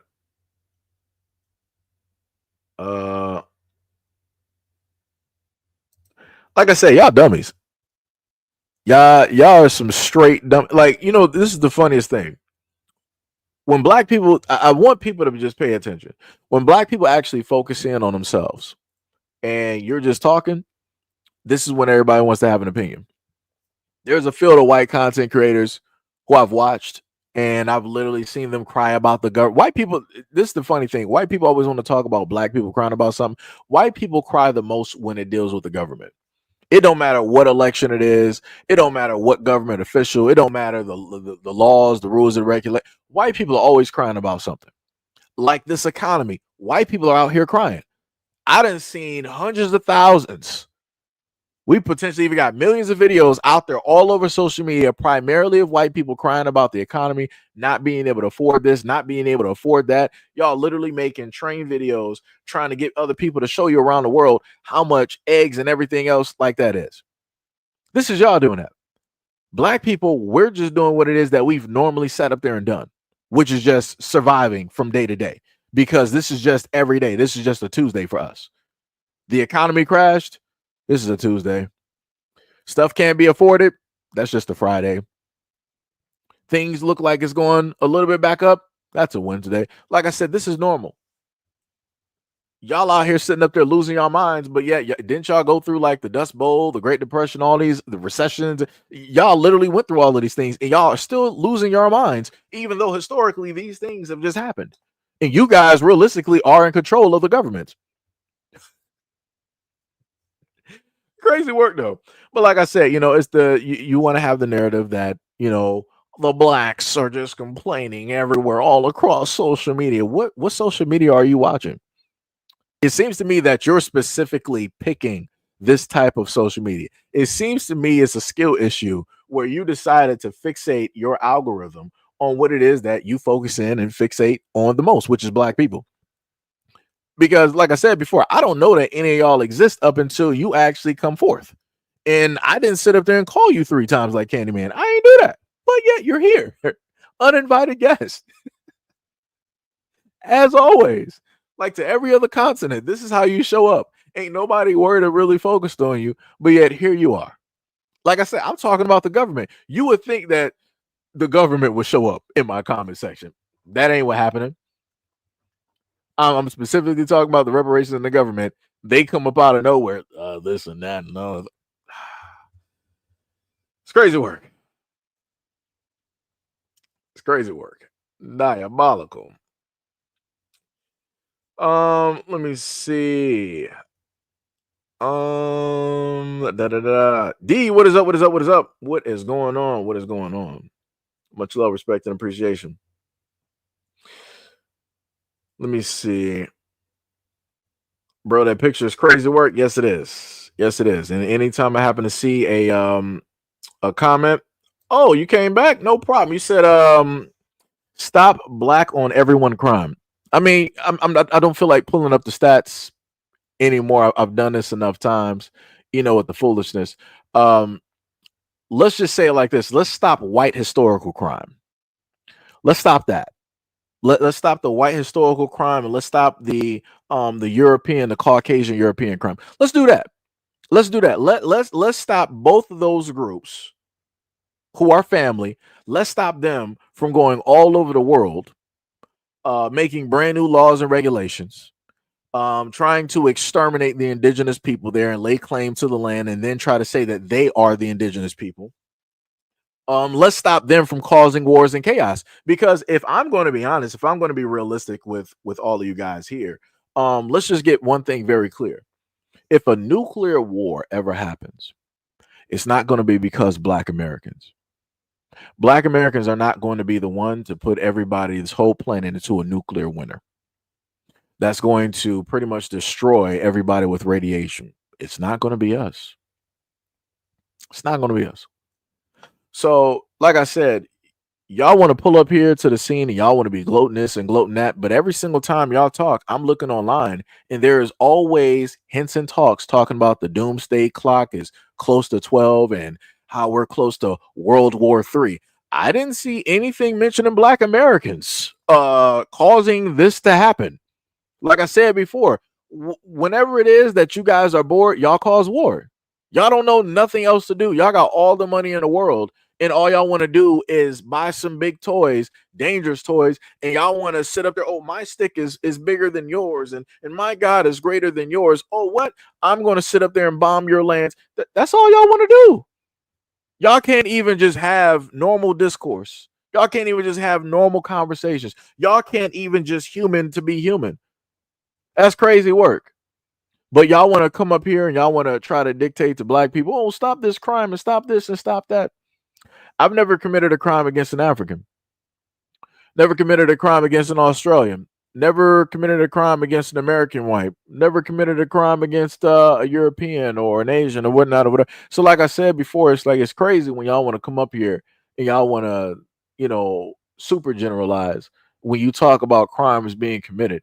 When you guys literally fly all around the world, like I said, the Catholic Church, that's it. That's all I need to say. and there's all Caucasian men that run the Catholic Church. Crazy work. Just like the Boy Scouts. That's your guys. That's your man's. How didn't you know? He was just with you yesterday. And y'all got the most attacks directly when it deals with the families. Directly out there. Y'all the main ones when it deals with a lot of these teachers working in these schools, going directly after the students. Crazy work. But y'all supposed to be protectors though. But y'all always want to flip it and, oh, look at what Black people are doing. Oh, look at this and read these stories. It's not just a race thing. It's in everybody. No, we're being real specific right now. Like I said, your numbers are in the rafters. When I looked and went directly over the FBI charts, I marked at least 3 to 4 things that Black people have by numbers, by far. And I was like, yo, we got those. We holding up 4 L's at this moment in time, no problem. But you know who was coming around the pass? Yo, dumbass. Name is on the boards. Name is on the rafters. Sitting high. I'm talking about in a 90 percentile when it dealt with every single listing directly up there. Your numbers were up there. Crazy work. But here you are. You want to, talk all of this type of nonsense when it deals with black folks. Crazy. Diabolical. Crazy work.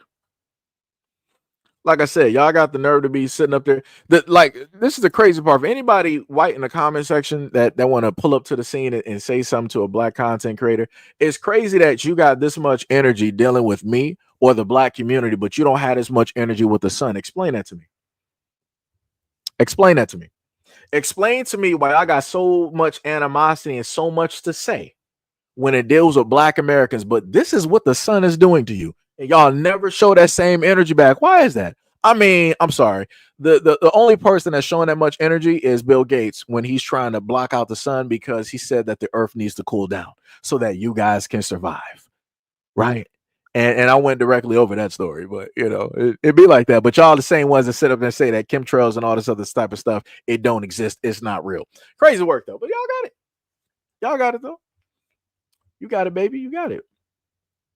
You got it. Crazy work. Looking like fiends out here. See what else we got? Let me see what else we got. Ms. Anderson said, it looks painful. Carl said, Seji, please change the picture. No, as long as I still got clowns pulling up to the section, wanted to say some nonsense. Like I said, yo, it's crazy. We got another troll directly in there. Let's see what else we got.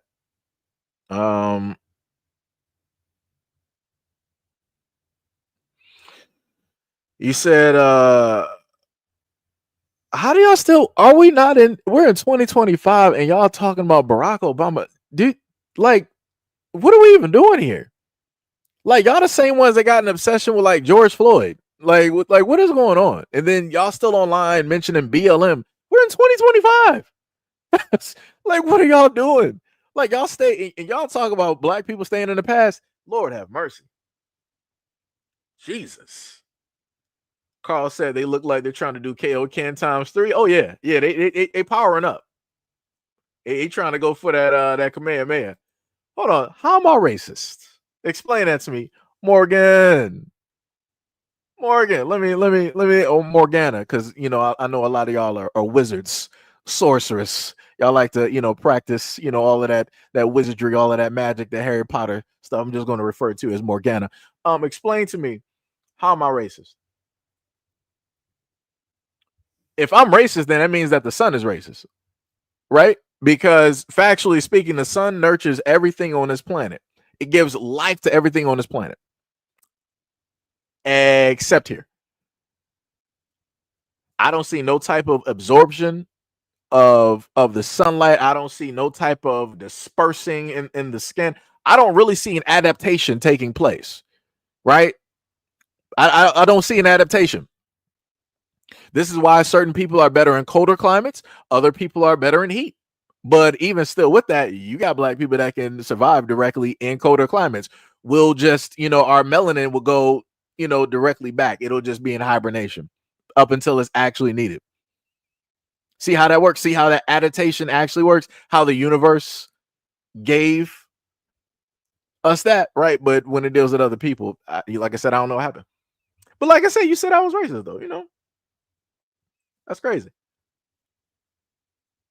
That's crazy. Somebody said the Catholic Church does not represent white people. Who is the? I gotta sound like an owl because that's how dark it is out here. I gotta make sure these echoes get get directly out there to those who need to hear it. Who's the main representative? Who are the faces of the Catholic Church? It's not black Americans. It ain't even black people. just saying. But I got you. You said it's not indicative of white people. But when I think about America and I think about the Catholic Church and what it's done, also including the Boy Scouts, it's crazy But like I said, y'all don't like to touch those stories, no pun intended, for obvious reasons, because it makes you look bad as a group. That you guys know that this is happening, this is going on right under your noses. You can clearly see it. You've gotten whispers and words. Like I said, there are guys that have been talking about this since the 70s. And for whatever reason, you guys don't want to shut all of this nonsense down. You allow it to happen. I mean, I can go to Christian churches as well, too. Either which way it goes, when it deals with religion, this is what you guys like to do. But, it'd be like that. But you got it, though. You got it. Let me see what else we got. You said whites are 65% of the population. Okay, that's great. Realistically, by the way that y'all say it, realistically, y'all shouldn't be committing no crimes because you guys are the most sensible, intelligent, high IQ people out there, right? So as high IQ people directly out there, y'all shouldn't be committing no crimes because you know better, right? So then why would high IQ whites be committing crime? Because the white race in general, as you guys like to say, are high IQ, right? Highly intelligent, highly advanced civilization, right? But yet you guys are still out there committing crimes. Crazy, diabolical work. You would actually think that somebody with such genius, such as yours, would actually know better. But obviously not. But then y'all are also the same people that lost the, telemetry on how it is to get directly to the moon. Crazy work. And I showed you guys that video before where you got a dude that works directly at NASA that said that they lost.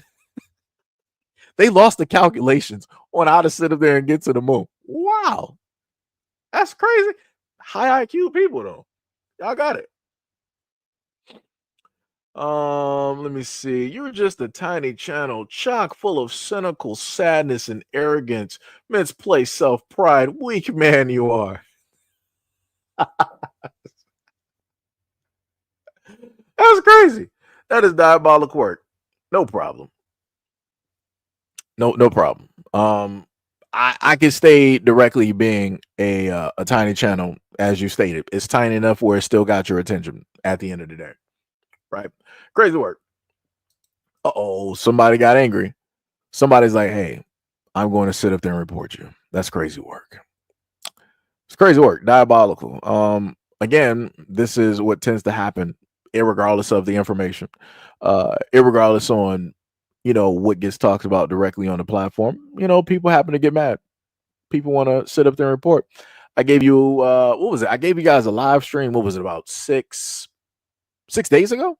Almost close to a week. And even within that conversation, which was vastly different, mind you, like I said, people want to come through and troll me. I'm going to clearly do the exact same thing back, right? Tit for tat. But obviously, when it gets a little bit too hot in the kitchen, people, don't like what's happening, right? People now want to sit up there and play victim. This is how I want everybody to understand. This is how they play victim, right?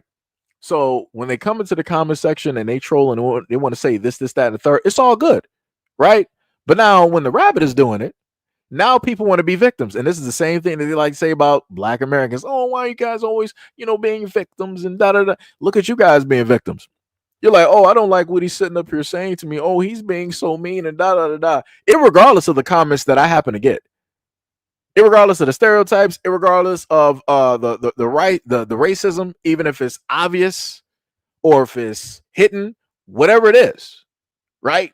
Irregardless of any of that stuff, again, in the comment section, oh, I'm about to report. Ah. That's crazy. It's diabolical in nature. Diabolical in nature. I got you. But because you're just going to keep spamming this directly, you already did what it is that you did, no problem. So we're just going to get you up out of here. So you got highlighted. You got showcased. No problem, right? Let me see. What else do we have here? Brother would love to have himself a Caroline Levitt, but never will. I don't even know who that is. You said I didn't see Iron Man 3? No, I saw Iron Man 3. I saw Iron Man 3. Somebody said, hello, is this about is this about what the sun does to your body? No, it's not. This is me getting back at trolls who like to, pull up to the scene and they want to just so happen to, either write some racist, derogatory, or whatnot, whatever comments directly into the comment section. And, they want to speak to a black content creator a certain type of way. So I am kindly obliging, show off certain comments there, and I associate this picture, right? So again, if what's good for the goose is good for the gander, right? So if people want to troll, I'm going to sit up and do the exact same thing back. But, it seems that some people, don't like it. And people want to sit up there and get mad. That's crazy work. That is diabolical work. Let me see. I'm trying to make sure I catch up. I'm just looking through the chat here. Even though the history, 60% of the world population, they don't have a number. When they say they're going to Mars, they're actually going to Devon Island. Somebody said bro's just racist, but he thinks he can't be because he's black. This is my main thing, right? If you feel that any of my rebuttals that I give, this is the thing I love, right? Like I said before, if I happen as a black content creator, I'll make a rebuttal towards other people that want to troll and be racist or whatnot or whatever. No problem. No problem. Like I said, somebody like, what is this, Khalib? Like I said, they will actually see what is being written in the comment section or the things that I'll actually highlight or respond to, and they won't have a problem with that. Right? They don't want to shut that down. They don't want to have a problem with that. They don't want to highlight that as being problematic, right? They're not trying to report those trolls, those racists, whatnot, or whatever. But if I respond as a black content creator, magically I'm the one that's being racist. Like I said, if I have to be the villain, so be it. I am comfortable directly in my seat. I just want people to know that. I'm letting that be directly acknowledged. So you want to call me racist? Whatever. I have no problem with that. I'm not going to sit up there and refute you. It is what it is. That is your dream. That is your fantasy. That is the reality of what you want to live in. No problem. No problem. Even though I clearly explain what it is that I'm doing, but it'd be like that. Let me see. What else do we got? African Americans reporting channels for their opinion. Yeah, that's a good point. Let me just do it like this. Let me give you just the clear cut highlight. Truly Israel said this very, very beautiful and smart comment. Said, why would you report somebody for their opinion? You don't see no African Americans or Black Americans reporting channels for their opinions, which is true. There's a lot of white channels that I highly disagree with, that I don't like, but it's their platform. They got their space to basically speak. I don't have to be there because I know that the content is specifically not for me. The problem is that you have a lot of these people that want to come directly through and they want to find a problem. They want to see an issue, or better yet, they want to cause an issue so that they can have a reason or justification for their actions, right? So what happens normally on this channel is if I don't give them attention, first of all, let me just get this very clear and straight. A lot of them that pull up here, they're already sitting up there reporting the channel. They've been doing it. They'll just do it in silence, right? At least they do it in silence and they're not saying nothing. Like I said, cool. The other ones, they want to highlight, be like, oh, I'm reporting you as if I'm supposed to, sit up there and beg or whatnot, whatever. You're along with the other groups directly out there that decide to do the exact same thing. But yet, when there are actual racist platforms out there, when there are people putting horrendous and crazy content directly out on social media, y'all not talking about trying to report that and get rid of it. Like I said, people want to create a narrative and they want to be fixated on that narrative and they want to, in a sense, try to prove that narrative right. So they will do anything possible, in order to do that, even if it means trying to find some way to enable themselves to be offended so that they can be justified in said actions. Like I said, it's crazy. There's tons of white content creators directly out here that they can venture and look at or watch videos of. They opt not to do that. They opt to come directly here to be offended on purpose. Never seen that before in my life. Never seen it before in my life. Crazy work. Crazy work. Wait, Miss Anderson, why you say my bad? Yo, the Jomo, what is up? What is up? What is up? What's up? You said, can I take a song request? No, we cannot do song requests. That is copyrighted music. Copyrighted music. But away from the trolls, we do have another video, and this is basically driving while black. So I'm getting pulled. Right? So let me just get the comment down. So this is basically driving while black. So let me just preface this. So what the black guy ended up doing, and I think, did my mom do that before? I think she did do that before. Because I'm just gonna be real. I don't care about anybody else. I'm just gonna say it like this. Black people tend to get stopped and pulled over by police more than a lot of other groups directly out here. I'm just talking about historically speaking. This is just the way that the government and the systems, in a sense, work. Black people are the most vocal when it deals with the police, the government, and everything else. Everybody else just lets stuff slide by. They're like, if it never happened to me, it doesn't apply to me. That, whole type of deal. So what this gentleman decided to do is that he saw the police following behind him very tightly, and he was like, all right, I've been pulled over before. I know you're just going to pull me over anyway, so let me just get directly over, have my license, registration, and all that stuff basically set, right? And now we're going to see what the cop basically told him and why, again, this makes no sense. And this is the type of exhaustion that Black Americans have been talking about in the United States, because stuff like this is not going to make sense. Pulled over for pulling over? It's suspicious activity, yeah, man. Okay. You want just my license or my insurance or my your vehicle registration? information as well. Okay, that's everything. So, do you normally just pull over immediately when a cop gets behind you? It's easier than just having them find a reason to pull me over. Because if I would have like swerved or something, you'd have pulled me over. Then sobriety test, something like that. It's just easier to just get all this out the way because I probably was getting pulled over for something anyway. I don't care. Why did you anticipate getting pulled over? Because I get pulled over. I've been pulled over before. So if you could just run my information, if I get it, if being suspicious is a crime, then I guess I'll commit a crime. Not necessarily a crime. It's just when the actions you took take place in front of law enforcement, then it just raises our concern. You know what I'm saying? All good. Yeah. All right. Well, let me check some things out, man, and I'll try to get you out of here quick. All right. Take your time, man.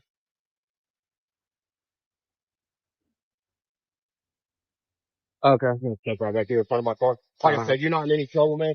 So listen, all I'm waiting on is my dispatch to get back with me and make sure you ain't got no warrants or anything, and I'm gonna get you out of here, man. But so sounds good. In my line of work, man, when I get behind somebody and they make an immediate turn and I follow them and then they turn their hazards on and turn into a closed business, it automatically makes me think that you're involved in criminal activity. It's behavior of people who are trying to separate themselves from law enforcement so they don't have to even deal with us. Or hear me out. Yeah. Maybe it's because I've been pulled over enough times to know that when a cop comes from a business and speeds and gets behind me, I'm going to get pulled over for something. You know what I'm saying? Not all the time. I mean, not all the time, but not all the time. It's a criminal activity. I'm not doing anything criminal because I'm going this way anyway.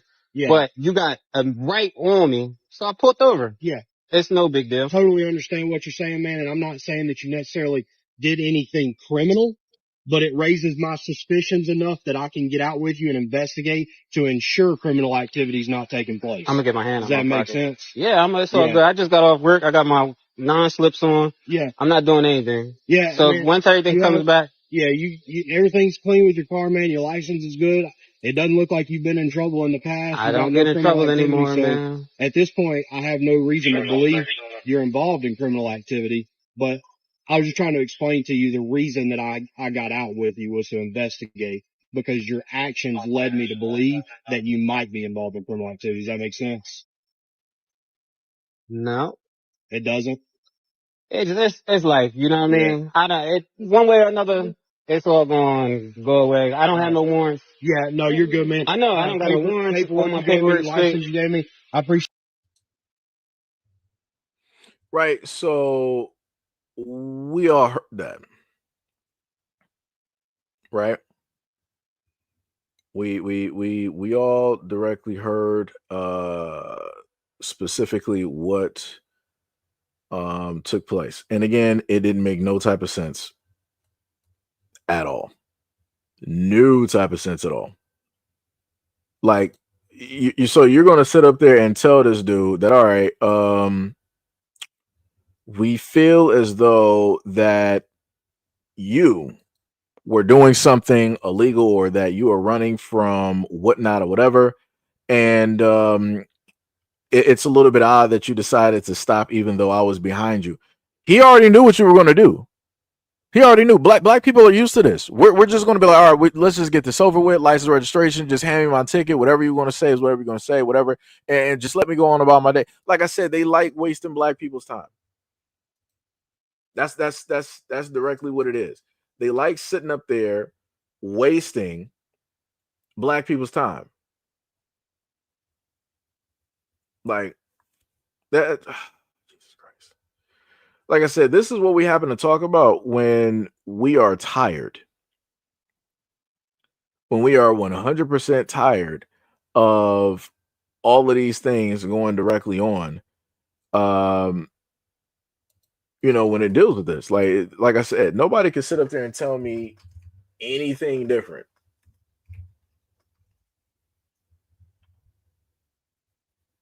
Nobody can tell me anything different at all. Let me see if I can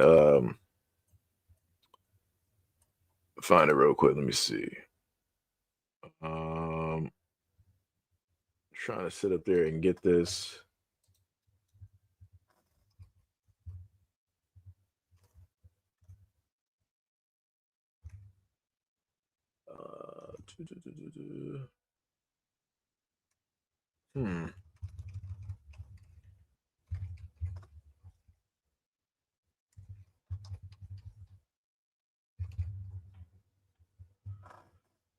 I'm trying to make sure I find the right one. I'm going to have to actually go back probably to fix it. Because I was trying to figure out, because I got to sit up here and try to fix this. I think I know what happened. Ms. Anderson probably hit the wrong button and missed real quick. So I got to try to fix that real quick. If I can find Gail's name. Let me see. I gotta go to channel real quick. Do that. Got that. Okay, so now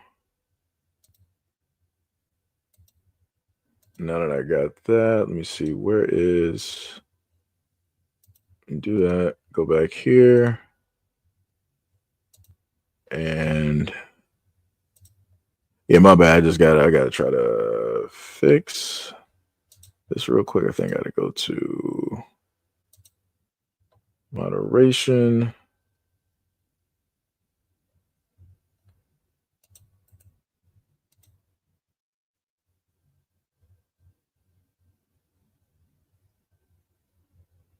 Okay, should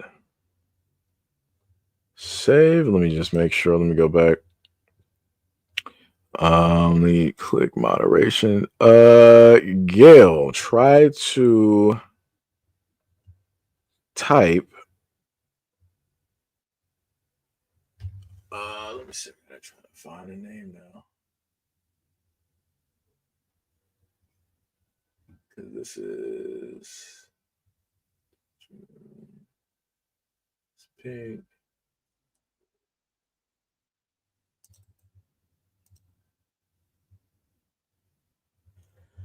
I'm not sure why it's not add as approved user. Let me see. Now I got to try to. It's going to take me a little bit of time trying to just make sure. So my apologies if I'm not reading y'all comments right now. I'm just trying to get this sorted and fixed, even though I'm not sure if it's actually doing what I need it to do.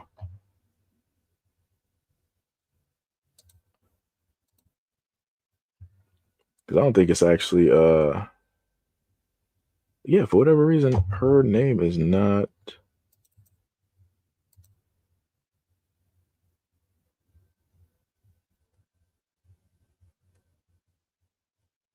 Yeah, usually if the person's name is typed directly in there, it should pull up. And I'm not seeing her name actually show up, which is crazy.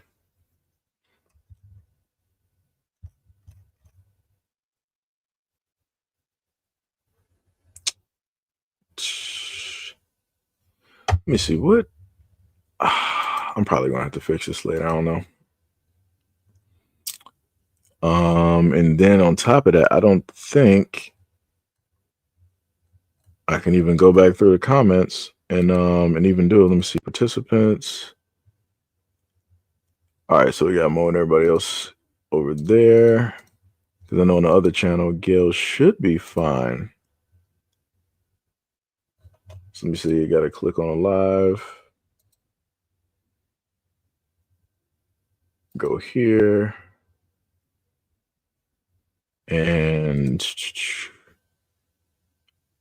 community moderation activity.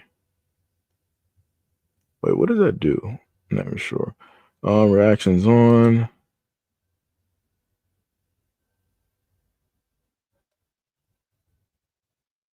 So this is the other one here.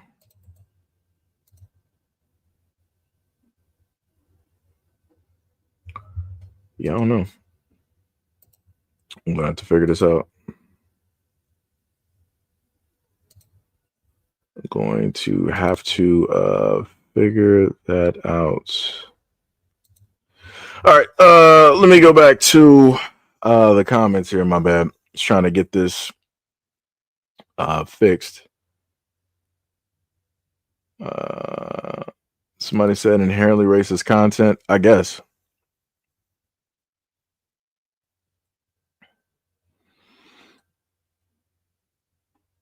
Somebody said gotta go cook. Okay, I got you. DeJumbo said all you have to say is, "Am I being detained?" Somebody say he gave him a reason. No, he didn't. Carl says, so this cop is suspicious because he pulled over when we know that the cop was following him. Yeah, that's crazy.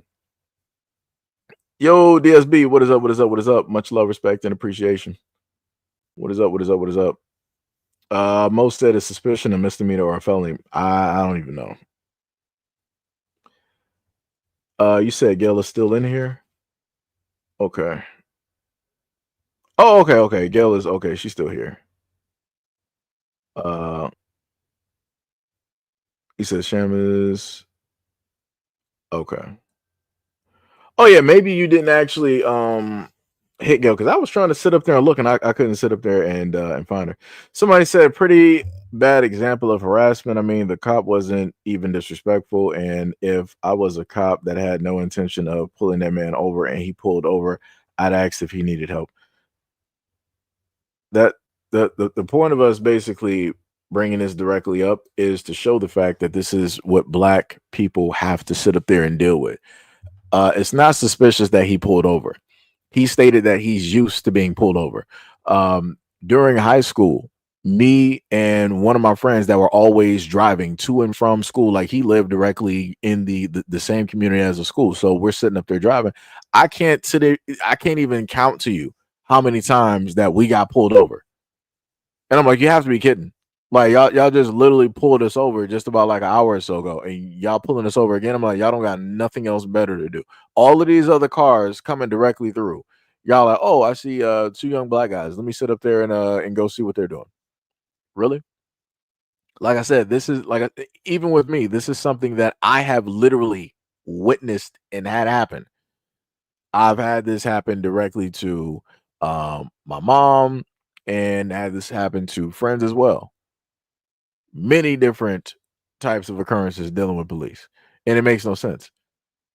Like I said, in certain instances, they would literally stop you a block after, which makes no sense. It was like, all right, y'all just got us on the other block. Y'all told us about the tail light, whatnot, whatever. Okay, now we're about to get on the freeway.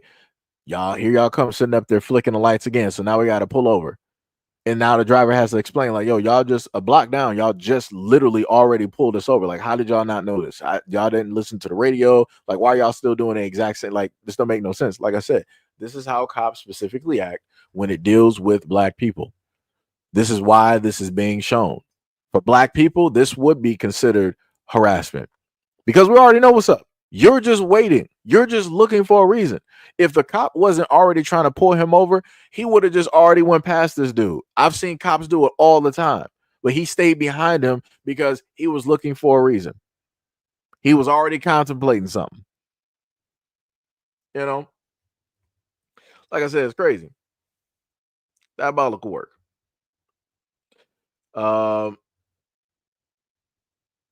Let me see. Brandon V. World. Oh, you must have just like timed out, Gail. I got you. Brandon V. World said Texas Republicans just passed a law banning all anime, and these mofos are evil. LOL. Looks like I got to activate a VPN. Shout out to Brandon V. World for the $5 dono. Also, my condolences to anybody that lives in Texas, especially the Black American anime fans, manga fans that live in Texas. Like I said, I don't know what to tell people. You know, this is the way. Now, this is the way I'll sit up there and put it to you, brother. It's funny how they want to pass a law trying to ban that, but there's other contents online that they should be trying to, like a certain hub, directly out there, or other sites. It's amazing how they're not trying to pass laws banning that though. Crazy work on that. They want to pass all of these laws and these rules on an anime, but when it deals with other stuff that is actually detrimental. Like, what's detrimental about anime? What, I'm going to try to go outside and do a Kamehameha? I'm going to try to do a Kaioken and power up. I'm going to try to go Super Saiyan. I'm going to try to do a Rasengan. I'm going to try to do the Kakashi hand signs. Like, what are we even doing out here?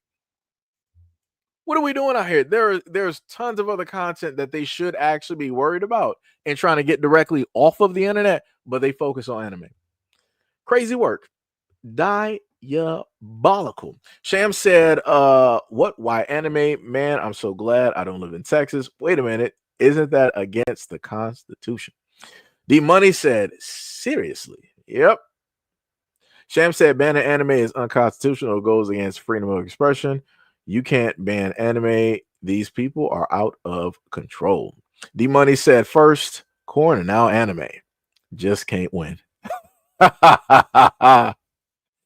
Brandon Buell said they already tried to ban the hub. I mean, it's more than just the hub directly. I could list stuff, but that's gonna, out here make me look crazy. It's like, yo, Seiji, how you know about all these places? Because I'm a guy. What do you want me to sit up there and say? I'm a guy. It'd be like that. Brandon World came through with another $5 dono. Said, yeah, you can't have THC now, and now no anime. It's time to move. Yeah, like I said, they're doing too much.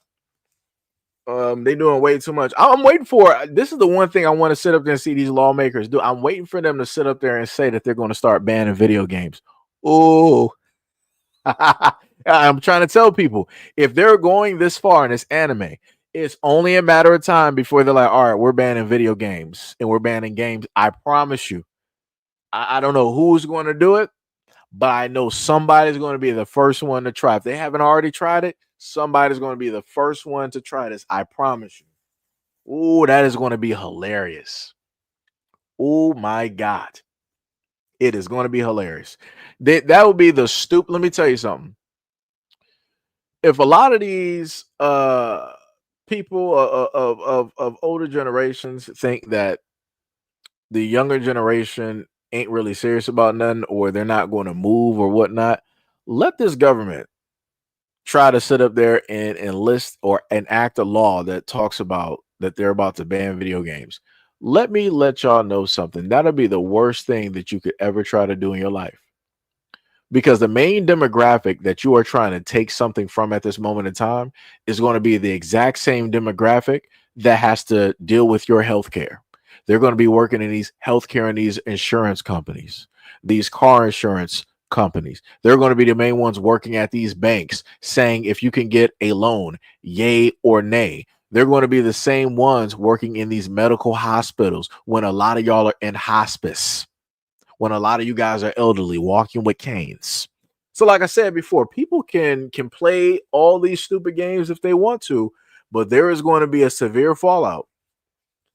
There's going to be a very severe fallout. Let me tell you something. Like I said, I'm waiting for it. It's only a matter of time. I'm waiting, and it's going to be a conservative. It's going to be a Christian, somebody highly religious that is going to try to do this, and they're going to list biblical reasons on why video games needs to be banned, and this, that, and the third. Like I said, y'all gonna find out. Y'all are gonna find out real quick. Crazy. D Money said they waiting for that GTA 6 to drop before they try. I mean, yeah, they tried to do that with GTA. They just went bad. They didn't think that was going to make people want to play the game even more. Like I said, why would you ban something? Now you're just really highlighting it, and now everybody's in a FOMO stage where it's like, oh man, I don't want to miss out. Like I don't even know what it's about. I never even played this. Now I'm really going to crazy. Diabolical work, and they learned from that point on to not do that. And that was why that was the last time that you saw them do any foolishness like that. Crazy. Hack said the Texan law on anime is going after anime that is really lolicon. The gray area on the law is it would hurt like Akira, because if you remember, Akira had that one sus part. Yeah. I mean, a lot of animes have, parts like that directly within them. But the craziest part is I've seen American television shows that are not black that have had similar things or conversations. And I'm like, so you're going after this, but yet y'all got this in just media, just in general, even in movies. I've seen things like that. But like I said, hey, they want to go after anime. Anime is the worst thing, right? It is the worst thing. Sham said, does that mean that they're banning Sword Art Online as a video game as well? Yo, I don't know. I don't know. I know I have Sword Art Online. I know I do have that. I did see. I forgot. I think it was Ty. I did see your comment in there. Ty was trying to fix stuff in the background. You had asked if I was getting Elden Ring, the new one. I'll probably get a little bit, later, because I'm, trying to deal with some family stuff, in the background. So I'm like, I'm more so just, trying to put resources and everything directly into that. And again, it's the same thing. I even went on about, during dealing with the live stream and, stuff of that nature. Yeah, I'll get it. More than likely it's going to be on the Xbox, because I'm not trying to deal with the severe heat coming directly off of the PC trying to play, Elden Ring. Because the PC be revving up, be a nice, 70 something degrees, directly in there. If it was the wintertime, that'd be fine, but we're in summer. So it's like, yeah, that's not good. So I'd rather have heat getting thrown off from the Xbox and, do it that way and whatnot.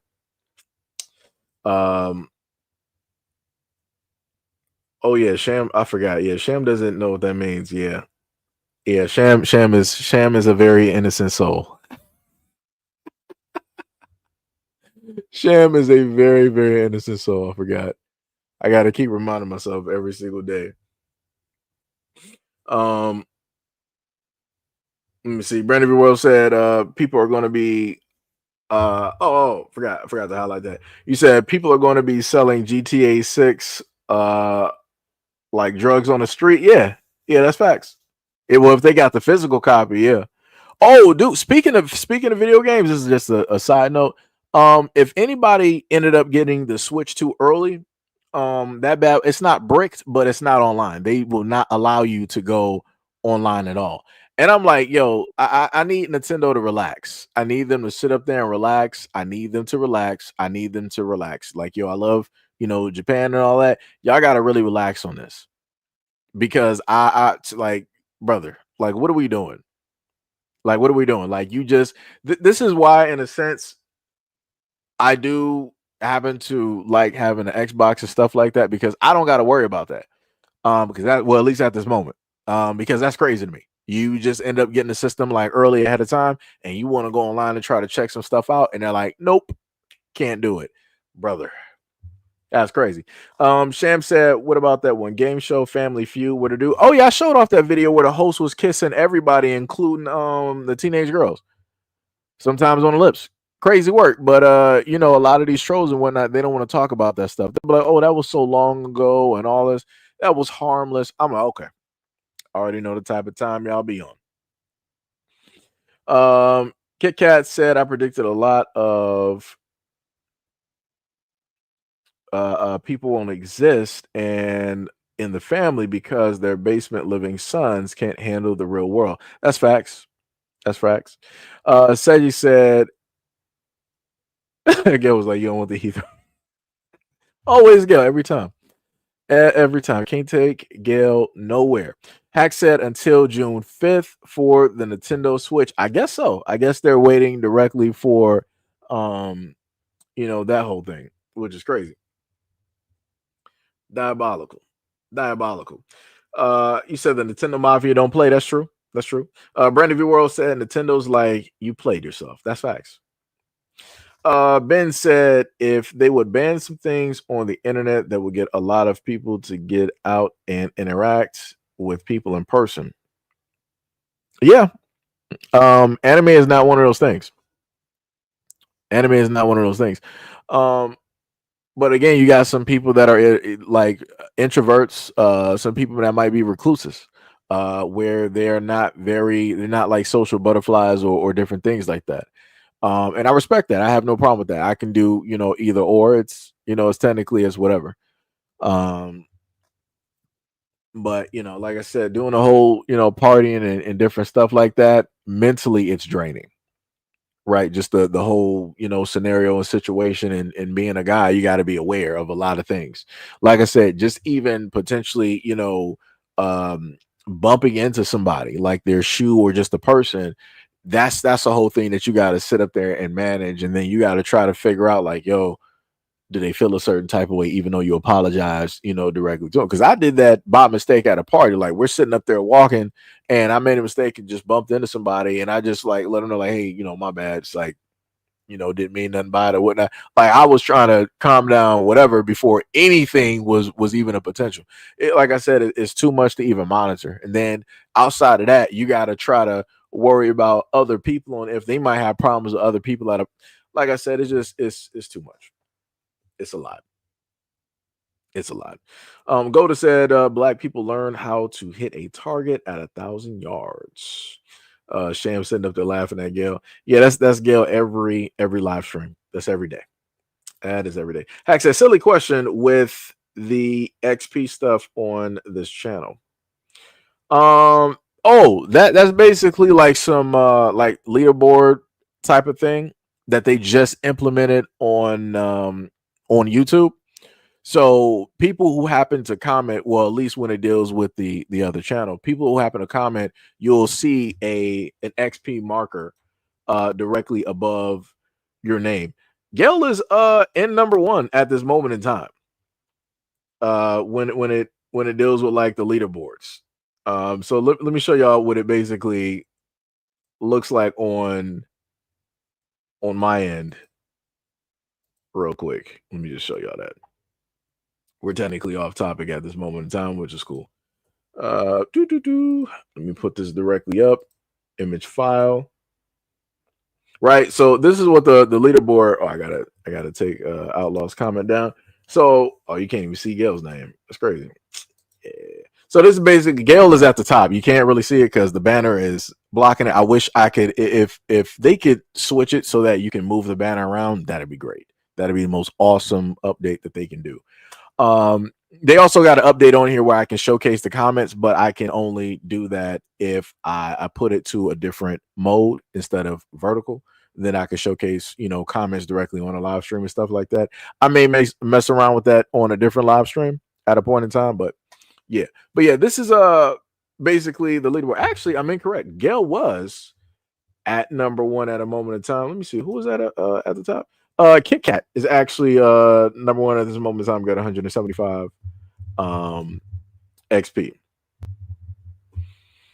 Uh, so this is how they explain it, right? Community leaderboards and XP. They said, what's the leaderboard? They said a place for fans to stand out in the community. The top 3 get special badges and live chats. It resets every stream, so you can try again. How do you get on leaderboard? You'll need to collect experience points or XP by either sending live chat messages or sending super chats and super stickers. So that's basically how that works. That was an update that they made, directly there. And now at this moment in time, because remember I gave you guys a still, so now at this moment in time, you got Miss Anderson. You know what? I think I got you on the next live stream. What I will do is that I'll make sure to have another window. I'll have it open in a sense so that I could have a window open. So I repeated myself twice, but anyways, I have a capture so that you guys can see the leaderboards as they move, directly on the channel and and everything like that. So I'll do something like that. Let me go back up. Let me see. They didn't ban Elvis or that other singer, the one that sings "Great Balls of Fire." Yeah, that's true. They did not do that. That is true. That is true. Hack said that is neat. Oh, D Money said important question is, do we win anything for having the most XP? Nah, no, not at the moment. Not at the moment. Potentially, if things happen to go better with the channel, some things can be implemented. We could, we can do some stuff, directly with that. Of course, trolls don't count because you'll have trolls that'll roll up in here trying to spam and do this, that, and the third. Yeah, it's like, yeah, we're not counting trolls.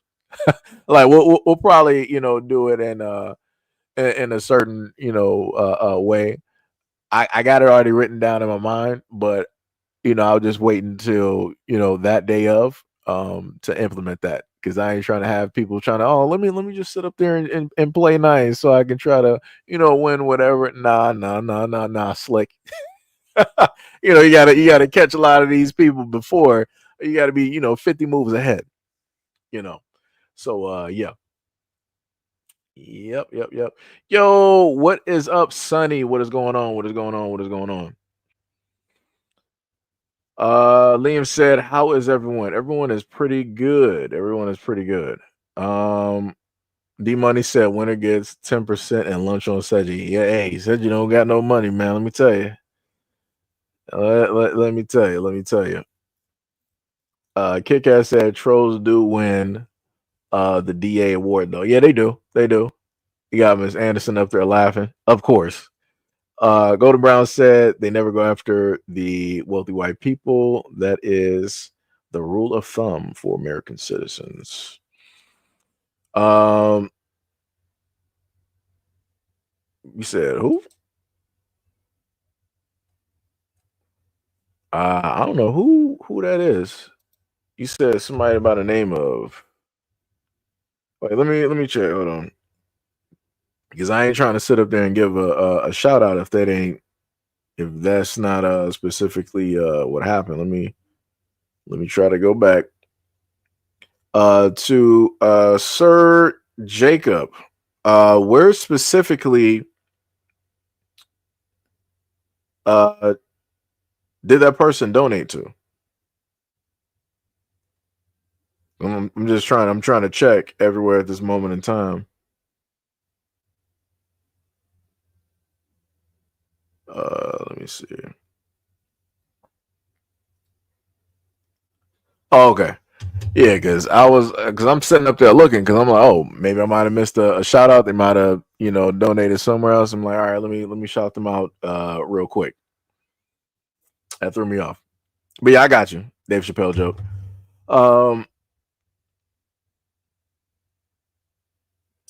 By commenting during the time of a live stream, Gail said it's a live SEIJI. No, I know. But yes. So now, let me see. Yeah, Miss Anderson got up there 175 XP. We got Kit Kat 175 and Gail with the 150. The 150 XP. Now we can go back to the videos real quick. So what was the next video? Let me see. So now I got this video here, and this is going to deal with something that I talked about before. So a couple of months ago, I gave you guys news in a live stream on how because of the tariffs and everything going to dispute price wars going on between China and America, America, China. At one point in time, China used to buy up a lot of beef from America, right? America, just imagine that. China, the large land that it is buying American beef and having it is, of course, is being frozen or whatnot or whatever, and is being shipped directly over to China, right? Or flown. I'm not sure how it works, whatever, right? So because of the dispute, because of the tariffs and all of these things going on between Trump and what was it, Xi Jinping, China's like, you know what? We're not buying any of your beef anymore. We're going to swap to Australia. So we're going to buy the Australian beef, right? So this is what this Chinese woman is going to explain. Hello from China. So I'm in a grocery store right now, and I wanted to show you how the American tariffs are affecting Chinese customers. So I was gonna get some beef for dinner tonight, and I saw this. So what used to be here is American beef, but now, as you can see, it says Australian beef. And I did look around. I couldn't find one single pack of beef from America. So I guess China just stopped buying beef from America and it went straight to Australia. So the whole idea that China is hurting because of the American tariffs, well, they're not, because they're not as dependent on the US. In fact, only 18% of Chinese imports come from America. And for stuff like beef and soy, they can just go somewhere else easily. So I guess I'm having Australian beef for dinner tonight instead of American beef. And honestly, because of the food quality, I probably trust Australian beef better. And this box of beef right here is 50 RMB, which is about $7 US. So to answer the question, China ain't hurting. And if anything, I think we're probably doing even better because now that we are better beef that tastes better and at a better price. So thank you, Trump, for that. Ooh, that's diabolical. That's so wait, let me get this straight. Let me get this straight, right? So China was originally buying beef from America, and their beef was probably, let's say it might have been running them, let's say like maybe like $10-12, right? Just to say, right? $10 to $12. So the tariff wars happen, and China's like, all right, no problem. We're going to stop importing your beef because you want to do all of this type of nonsense, right? Because we got this whole situation going on with money and tariffs and stuff. Cool, no problem. We're going to drop you. We're going to go directly with Australia. Not only did they do that, they said that the quality of the beef is better. Not only that, she also said that it's cheaper. Dear God. Dear God. Dear God. That's an L. I've never even had Australian beef. Never had it at all. But I know they have a lot of land directly out there, so I know that their cattle is pretty much, doing fine.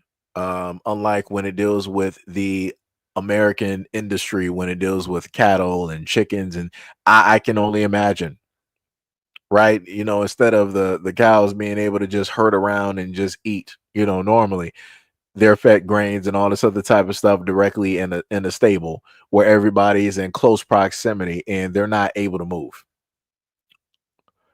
Yeah, so I bet the beef is actually better. I bet it is actually better because the animals are probably actually getting treated better, right? They're actually living a free life instead of being caged. Lord, it's terrible. It's terrible. Gail says she looked like Tiger Woods and Tiger. That's crazy. That is crazy. Kit Kat says $7. Yeah, that's crazy. Because when you go out here in America, and let me just look at the price. Price of beef in America.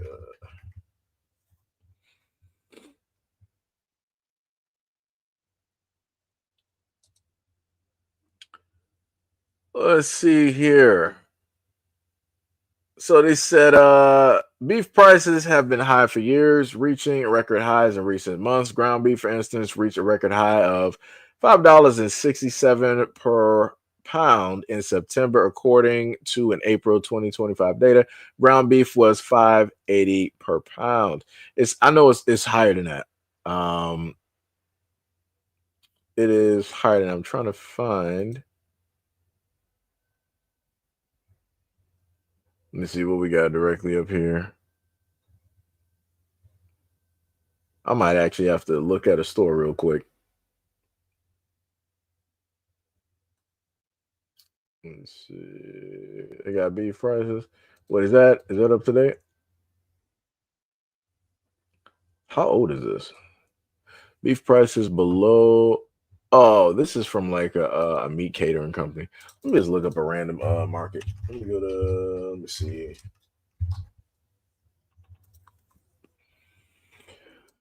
Let me just type in something random.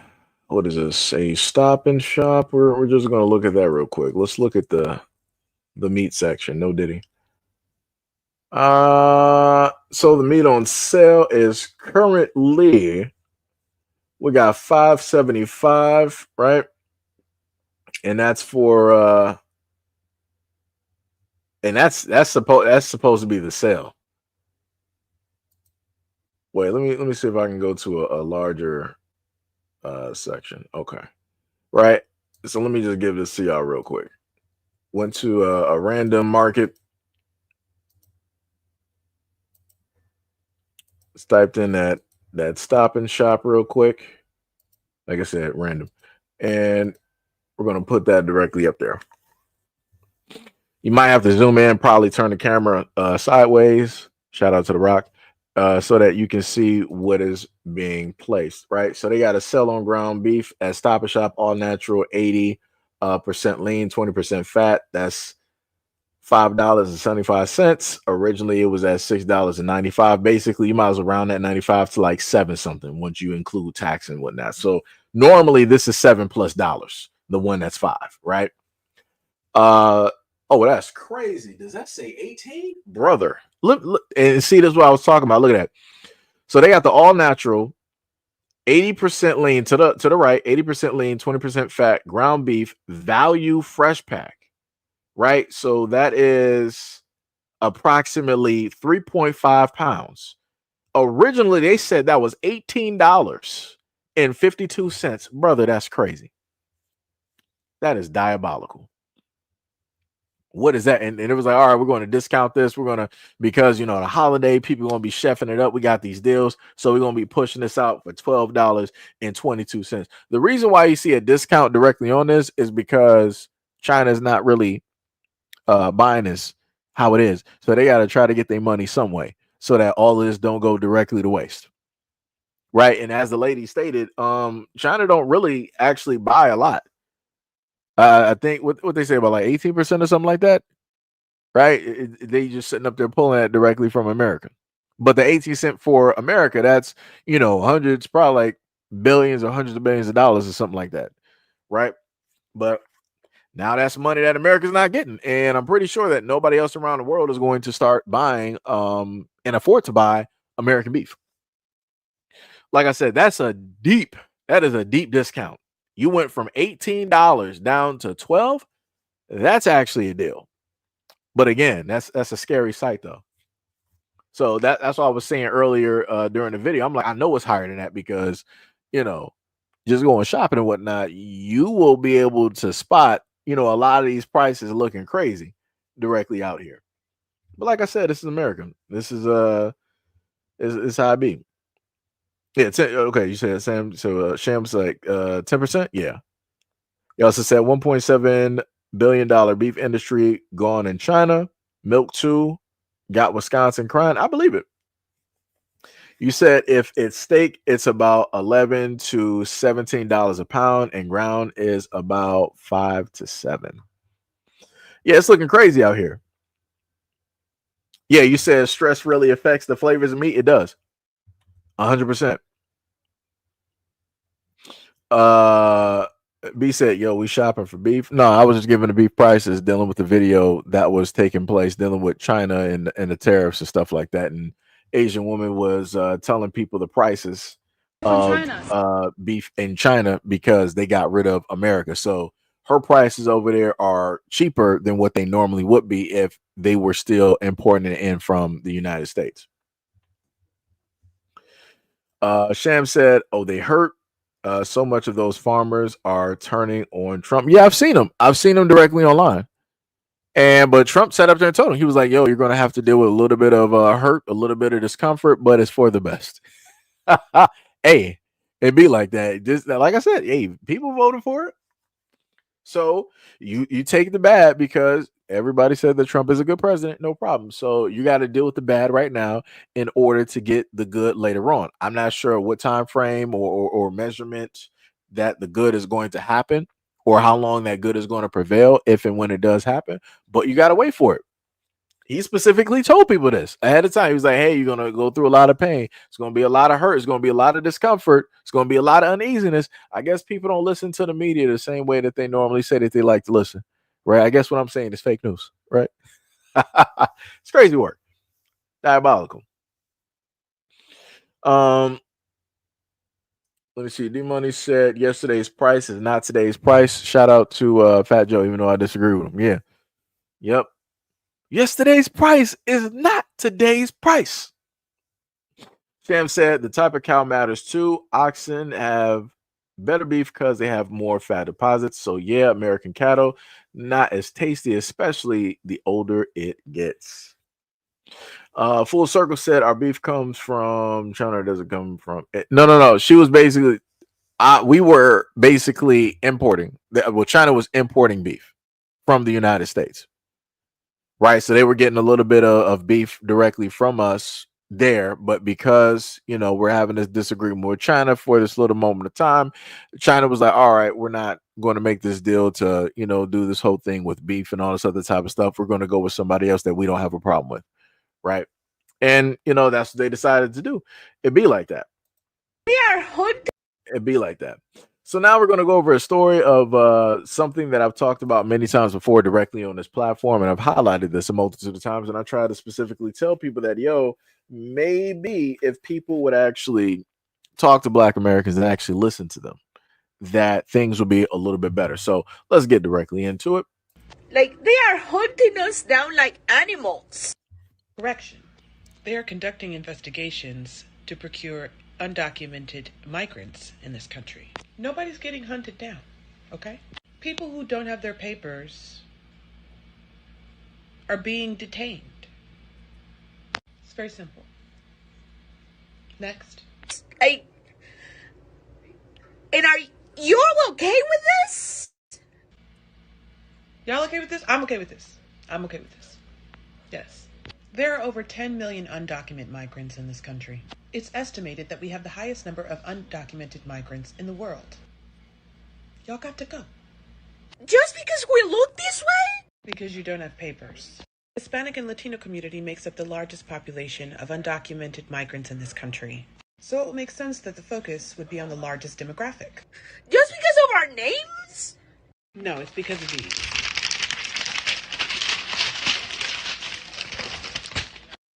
And now a word from our sponsors.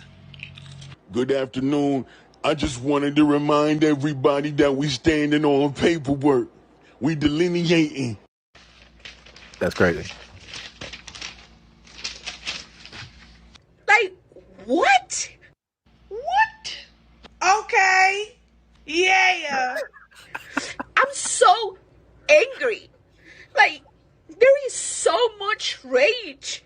Do you have this same rage for the injustices happening in your homelands? Oh. I mean, do you have the same rage for what's happening to Black people in America? Oh, shots fired. Huh? If you have no concern for either of the two, but you're mad about deportations, I would say that your priorities are a little misconstrued. Don't you think? Watching those videos of raids in construction sites? They go home. Detained and sent back is not being hunted down. It's really not. Like on the street? And at these elementaries.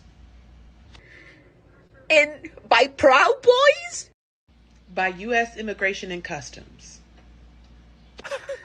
By white supremacists? Department of Homeland Security. Jesus. Shots fired through the whole video. Jesus. That woman did not miss. She don't miss. She don't miss. crazy work. Lord have mercy. She tried to pull up every single name and title in the book, and the woman was like, "No, this is the government. This is Homeland Security. This is this. This is that. It is what it is." Like I said, she got a point. If you're not worried about the injustices, back in your homeland, and you're not worried about the things happening to Black Americans, your priorities are jacked. Like I said, you should be worried about your own people, your own family back home, which you're not. And you also should be worried about the quote unquote or care about what happens to Black Americans here, because whatever happens to us is going to happen to you. But like I said, nobody believes that they're going to have a turn on the wheel. Everybody thinks that the wheel is just all black, and those are the people that's only going to be affected by everything out here. Like I said, hey, y'all gonna figure it out. Y'all gonna find out. Y'all gonna find out. And I don't got no problem with people finding out. It be like that. That's crazy. Diabolical work, though.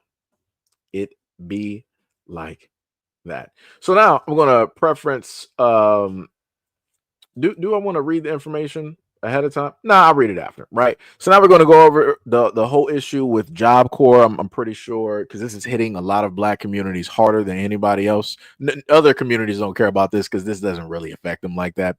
So JobCorps is pretty much shutting down, and you're going to hear from some of the students on how this is going to affect them, along with some of their family members. So let's take a listen.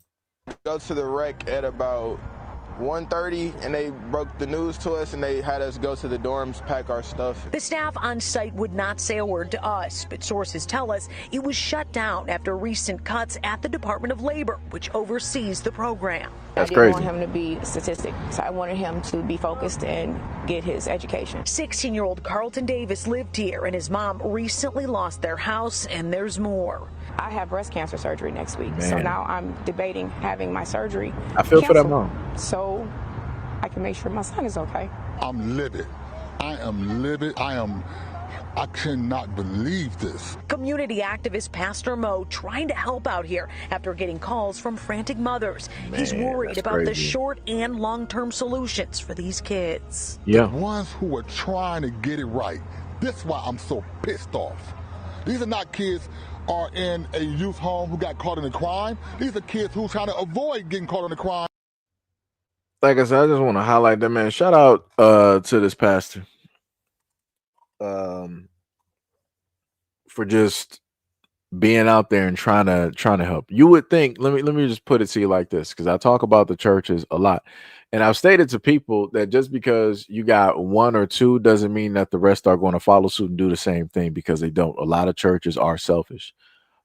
This brother right here decided that he saw a problem, and as a Black man in the community, he's like, yo, let me try to get out here and do something.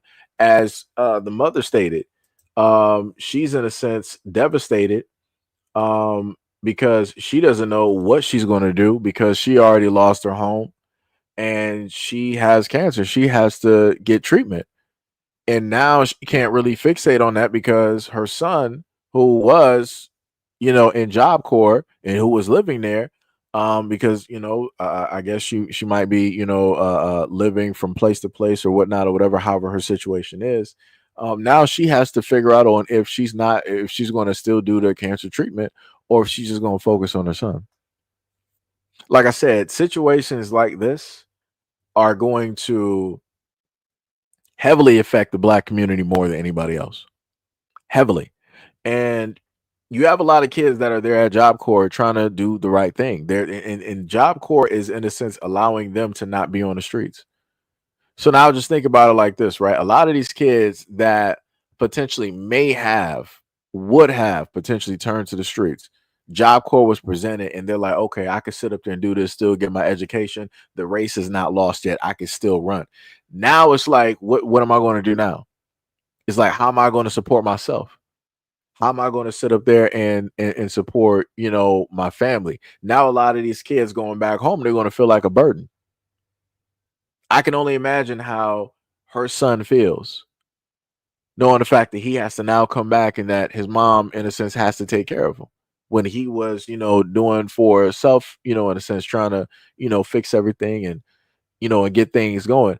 Now it's going to be on his mind that, yo, my mom, she really needs this treatment, and she's not going to be able to do it because, I'm here. Right.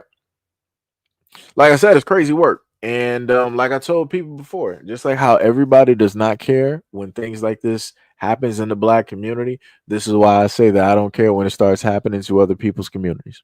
And I'm just going to be honest. Like I said, I'm not like everybody else. I'm going to be 100% honest. I don't.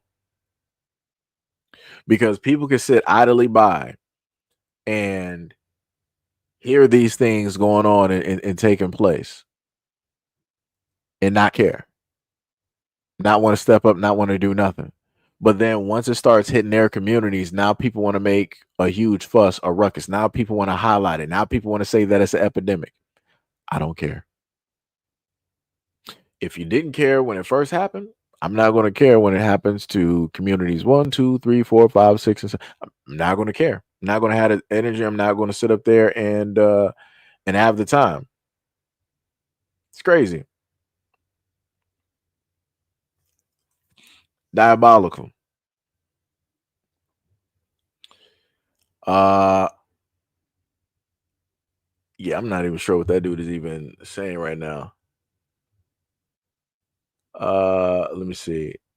They're not shutting down the ones in the white areas. They're hiding it as the ones run by the Department of Agriculture. I believe it. I believe it. We got a part 2 to this video too, so let's get directly into it. Shutting everything down because I ain't got my education. I ain't got my license. I came back here to get my life together, and it's just confusing me how they shut it down. I needed my high school diploma, all type of stuff. So, but I was working towards that so I can do my CDL because that was my number one goal. A lot of people in here don't got nowhere to go. A lot of people in here trying to change their life around, trying to get a house, trying to get a trade, trying to go to the union, trying to build money up so they can have a better life. Because some people come from hurting more than you helping. The money is not the issue right now. At Genesee JobCorps Center, 147 students were focused on building careers. Now, they're just trying to figure out what's next. Let me tell you something. Let me. Where was it? This brother right here. When I was sitting up there looking at him talking, he has like a calm type of hurt, and I understand that. When you are, and this is what I try to say when it deals with America, the relationship between America and Black Americans. This primarily and really only happens to Black Americans. You literally got these young men out here, Black young men. They be like, "Yo, I understand my failures. I understand what I didn't do in the beginning, but I'm really working right now on trying to get my life right." You heard the one guy. Let me see if I can find him. The young guy directly to the left. He was like, "Yo, I'm going back trying to get my diploma and things like that because I want to get my CDL." Like the dude, he has a mindset. It's like, "Yo, I want to drive trucks." It's like, "Yo, I know what I want to do. This is what I'm fixated on. This is what I'm building towards." And all of that got stripped. It was done purposefully. This is why I told people before that in order to have a problem or to exacerbate that problem, they have to cause an issue. This is that issue. Just like how they took trade schools directly. Again, the main community that was horribly affected when this happened, the Black community. When they took trade schools out of the Black community, they did it on purpose because they knew that if Black men and young Black men were able to get these trades, that they were going to excel, that they were going to keep these jobs and be able to raise generations on that. And then they would also be able to teach that exact same trade to their sons, to their cousins, to their brother. Like I said, it's a whole long list. It's a domino effect when it is that you have one Black man that's educated in the family and how it is that he understands certain things and how the trajectories for these young guys out here, and he don't want them to go down that road. Anything that he can do to help them avoid any and all of the things that he went through, he's going to do that. The United States government doesn't want Black men to do that. And the one main thing I've talked about before is that you've had a lot of people in the Black community talk about the lack of Black leaders, right? You've had a lot of Black women specifically talk about, oh, we're the Black men to lead and all this other type of stuff. So this is number one to showcase how you destroy the ability for men in a community to do certain things. A trade school ain't hurt nobody. Right? Trade school ain't hurt nobody, but they decided to take that out. Just like they took out the trades in high schools as well. But they also they started trying to take out music. But the only thing they made sure to leave was sports. But a lot of people don't pay attention. They don't want to teach you really about finances. They don't want to really give you an education that will make you a capable, sufficient adult human being, right? But they'll make sure to sit up there and leave sports in there. They'll give you basketball or they'll give you football because that's all they want to see black men excel at. They don't want black men to excel at anything else. If it ain't sports, they don't care for it. Again, this is why they took out trades. They took it out of the high schools. They took it out of the communities in general. They even go to a greater extent. This is why they took factories out of black areas and black communities. Because you got black men that excelled directly out of high school. Some dudes got so good that they were like, yo, I'm working in a factory since I was 16. I never got my high school education because I didn't need it. Once I became proficient in this job, I didn't need nothing else. And the young dude, the older guy ended up raising families, generations directly off of that one job. And then with that job, he can also teach his sons how to also survive. Like I said, it's a whole domino effect, but nobody wants to sit up there and see really what it is. Nobody wants to pay attention to the cause and effect when it deals with any of these situations.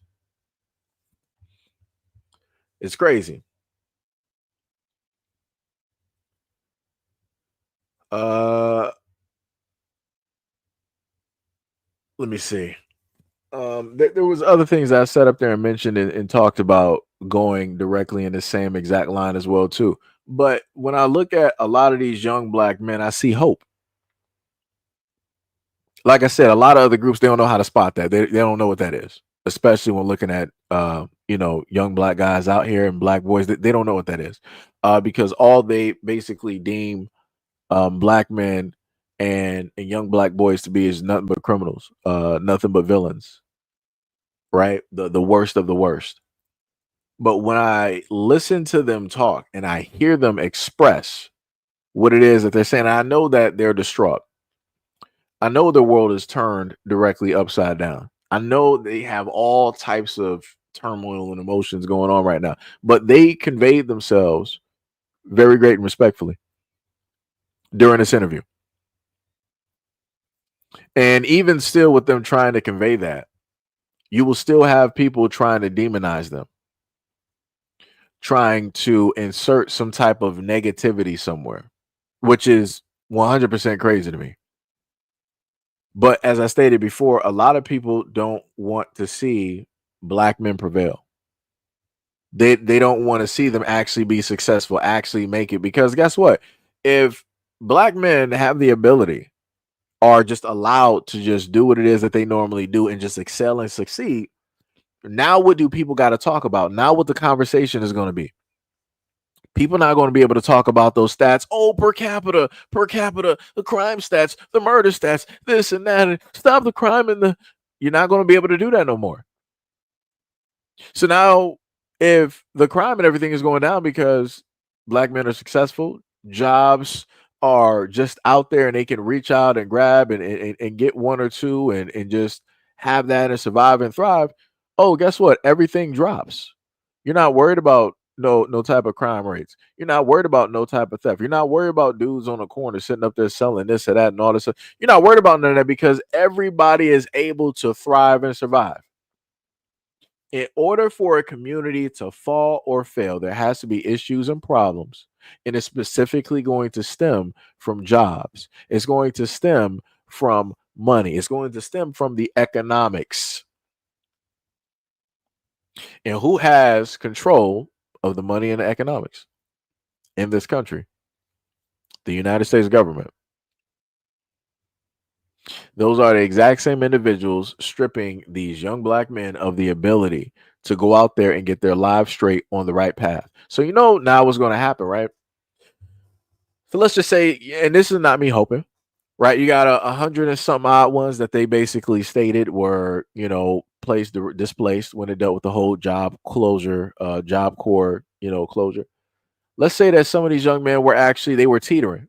But because they had JobCorps, something to look forward to every single day, and they had like a thing, they had a light at the end of the tunnel. They was like, yo, I'm not going to sit up there and go towards the streets. I'm not going to go towards trying to rip and run and tear up my community just to be able to eat. Now they're going to really dive deep into what it is that, you know, that was potentially there. Because now there is no silver lining. There is no light at the end of the tunnel. All they see now is darkness. All they see now is like, I gotta sit up there and survive. It's me versus the world. Don't nobody care about me. This is all I basically got. Like I said, this is how these situations occur. This is how these things happen. And now when you have these people out here that did have hope, but now they lost it. Now they got to go directly down a dark path. And now what inevitably ends up happening, right? They either lose their life, they're either in and out of the jail or prison system to forever pretty much go directly through that, or they end up in somebody's morgue. All three of which the United States government and many others are able to profit directly off of. The justice system profits off of the bodies of black men. The police profit directly off of the bodies of black men. The hospitals profit off of the bodies of black men. The morgues profit off of the bodies of black men. The churches profit off of the bodies of black men. 5 areas right there that profit off of the bodies of black men, either dead or alive. And people think that I'm crazy. People think that if you point these things out, then you're just trying to make yourself into a victim. No, I'm looking at the reality of the situation. Because as a black man, I understand what it is that these young dudes are basically going through. I understand how all of this works. Like I told you before, I had a multitude of options to go through different routes. I could have been out here sitting up there ripping around through the streets selling drugs. But luckily, my mom and my family and everything like that cared. And because of the type of love and everything that I was able to get there, I didn't. I also had some teachers that loved and cared. Because of them, I didn't decide to do that. Also got friends, love and cared. Because of them, I didn't decide to do and rip around through the streets. And also because I love myself. I opted not to go through and rip and run and go through my community. Like I said, I have a lot of fail safes directly there. A lot of these young men don't have those type of fail safes. They may not really have a family that genuinely actually cares about them. A lot of these young black men come from a reality of which that literally their whole world hates them, wishes that they did not exist. You got mothers that don't really care for their sons directly out here. You got fathers that don't really care for their sons out here. You got black families that don't really care for their sons out here. So a lot of these young dudes don't really have nobody to turn to. So the only love that they can actually get, the only respect, the only validation and value that they can happen to get is from the streets. It's from other guys that are basically in the same situation. So in order to keep getting that love and to keep getting that respect, they're going to keep doing what it is that they got to sit up there and do in order to get that validation, because they got something that is missing that should have been given to them when they first came onto this plane of existence. Like I said, it's a multifaceted situation. That's why I said before, beyond any other community out here, things like this are going to really hit the black community the hardest. And it's going to have a very detrimental and a negative effect when it takes place. It's crazy work. Crazy work. Let me see. Cave said, same here. I became a truck driver. You are speaking facts. Sham said,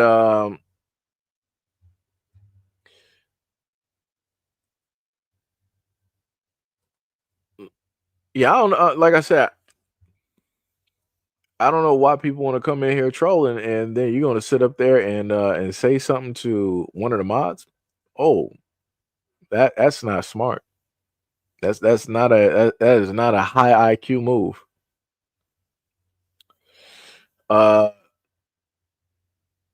Bro, why are you talking about church in here? I'm a little bit confused. I'm not even sure how we even got to that conversation, but yeah. But anyways, like I said before, This is a situation that is going to it's not going to end well. Like I said, I hope and wish the best. Actually, let me not say hope and wish. I want the best for these young men directly out here who are seeking to be the best version of themselves directly out here. Like I said, they got these young black dudes out here. They got the whole world literally against them. The world does not want them to make it because they need somebody to always lean on to show that, oh, we're better than these people. Look at our community versus their community. Look at what the blacks do versus what everybody else, right? It's that whole thing. Because the fact of the matter is, the moment in time that you got black Americans, at least, the greater majority, on a path to greatness, a lot of people are going to be mad because now they got to focus in on self. They got to focus in on self because you can't talk about nobody else. Literally, everybody always, whenever it is that they want to showcase that their community is better, they'll be like, oh, let's do a comparison in between the blacks. Let's see what the black communities are doing. Let's look at these black run cities and all this. That's what they want to do every time. Let it be a time where black Americans get everything directly on board, just like the days of Black Wall Street. Oh, that same anger that happened back then is going to come back full force and even worse. It's going to be worse. And like I said, during that time frame, they had the government backing them doing that. They had the military backing them doing that. They had other Caucasian Americans backing them and doing that, burning down the towns and the cities. Oh boy. It's going to be coming back with a vengeance. And the craziest part is thinking about this whole situation is the fact that you still got a lot of these individuals out here still trying to fixate and talk about a race war. And I'm like, that doesn't even make any sense. Again, the type of lingo that they use online is not lingo that black Americans even refer to, even talk about. That's not even everyday speak for us. That's not even once in every blue moon, because we're just focusing on surviving day to day. That's pretty much where we see it, because there is an ability to see the future, but when you are black in America, your future is not promised, and those are just facts. So you just focus. Every day is basically the future, and you're happy to be able to see that future. At least that's how I sit up there and look at it. I've looked at it like that ever since. Let me see. I want to say about like 12 or 14, when I basically started to realize how the world basically works and how things are in a sense seen.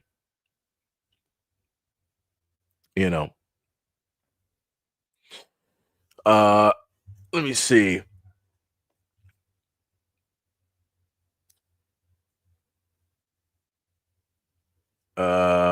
What else did we got here? Sham said, LOL, they want a race war. They in a war with themselves right now. They better be watching each other because we not their Yeah, but this is why I said before, going back to the whole thing with dealing with Europe, this is why they've always tried to fixate directly on black people, right? Black Americans, or this is why they want to fixate on Africans. Instead of them focusing in on Europe and those problems, those civil unrest, those battles and all that other type of stuff going on, they want to zoom in on the smallest group. Crazy. Like it don't even make sense, but this is what tends to happen.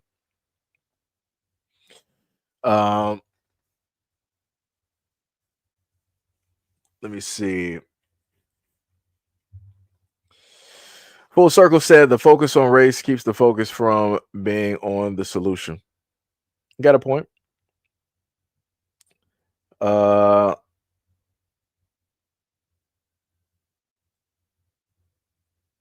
You said the system benefits these people, the matrix benefits the bad, and does nothing for the good.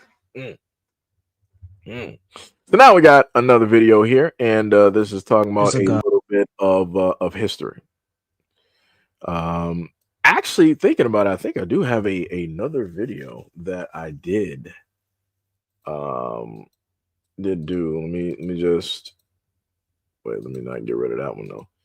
Let me just get rid of some of, just clear out a little bit of this, because this woman here is going to go over a little bit of history that a lot of people probably don't know and don't understand. And this is why I said before, shout out to Black Americans, because a lot of things would not be where it is today if we did not, in a sense, if we weren't vocal and didn't push for certain things. So let's get into it. 44 years ago, June 7th, 1979, President Jimmy Carter declared June Black Music Month on the South Lawn of the White House. And it was done at the encouragement of the Black Music Association, which was founded by Kenny Gamble. Right. It was Gamble's idea once he went to Nashville and saw what the Country Music Association was doing to galvanize their industry. He felt we needed to do the same thing here in Philadelphia, but with the Black Music Association. So he founded it. It was his idea. We were a couple at the time. And I'm an advocate for our culture and music. I was on the radio, on TV. It was an exciting day, the first day that June Black Music Month was declared by President Jimmy Carter. Years later, I got legislation. Right. From Congress, the House of Representatives. Congressman Shaka Fattah introduced the legislation. I had the support of the Republican Senator, Arlen Specter at the time. And they wrote letters to the White House. They supported my lobbying efforts to get the legislation so that every American president would, on June 1st, issue a proclamation saying June is Black Music Month. That's dope. And that is some history that I knew nothing about at all. Like I said, shout out to all of those people that did that. Like I said, there would not be a type of, celebration of culture and music if it weren't for the people that were vocal and pushed the whole narrative. And even at this moment in time, even dealing with Juneteenth, you got everybody else. Like a lot of these other cultures literally got their own month. That's the whole type of thing. Let me see if I can let me see. Cultural. All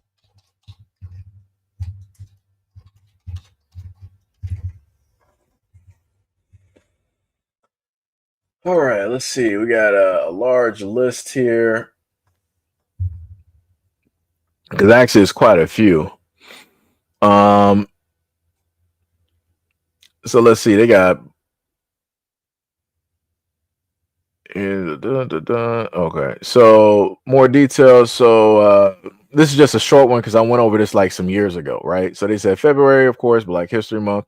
March, Women's History Month. April, Arab American Heritage Month, right? May, Asian American and Pacific Islander Heritage Month. June, LGBTQ, right?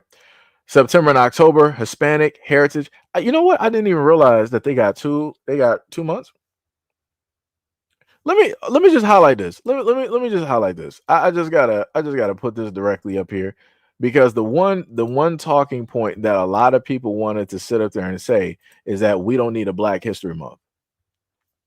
And the main thing that I tried to list is that a lot of people are ignorant and don't even realize that other people literally have months. And I'm like, it's completely stupid how people don't want to mention or talk about the other months that other cultures in a sense have. Let me see, what do we got? We got Black History Month, right? We got Hispanic Heritage Month, right? We got American Indian Heritage Month. We got Women's History Month, Asian American Pacific Islander Heritage, Arab American Heritage Month, Jewish American Heritage Month. June is Gay and Lesbian Pride Month, Asian/Pacific American Heritage Month. We got Disability Employment Awareness Month, Caribbean Heritage Month, right? What month is that? Let me see if I can find out what month that is. So when is the Caribbean? So Caribbean American Heritage Month is Why did not tell me what month it is? Because at first they were given, or are some of these in the same month? Because I know some of these might be in the same month.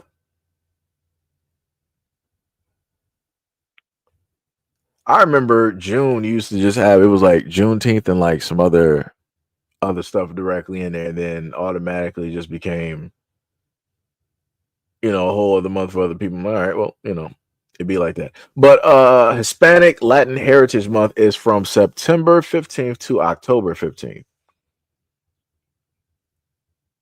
I'm trying to actually get the dates up here. I don't know why they're not giving dates. Let me see. Maybe the United States Department will actually have it, because I'm trying to see when the Caribbean month is.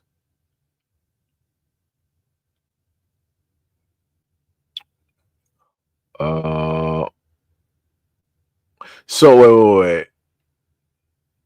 So Caribbean Heritage Month is in June, if I'm looking at this correctly from the United States website. So they got that in June. Let me see. Because let me see. Yeah. Because if I remember correctly, some of these were all in like the same month, I think. Yeah, so Immigrant Heritage Month, I think that's June. Caribbean is in June.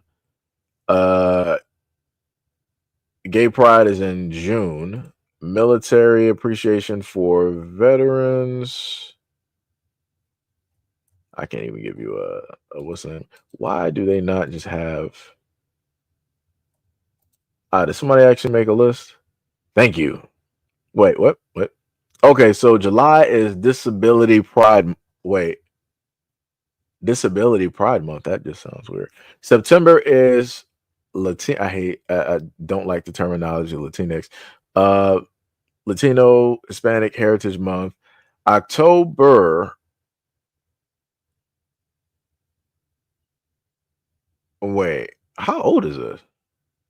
This is in 2024. Is this for a college? Okay, it's Black History. All right, March is Women's History, right? April is Essay Awareness and Arab American Heritage Month.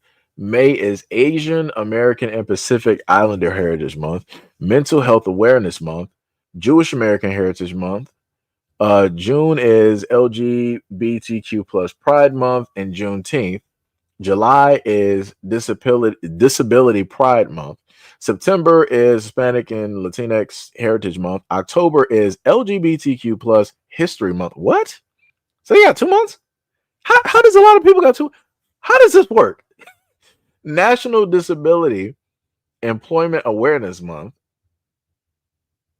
And then you got also within that, you got Indigenous Peoples Day, and then 10/11 is National Coming Out. What is that? Like, I don't even I'm a little bit lost. I'm a little bit okay. I didn't even know that was a thing, but I guess that's the day to okay.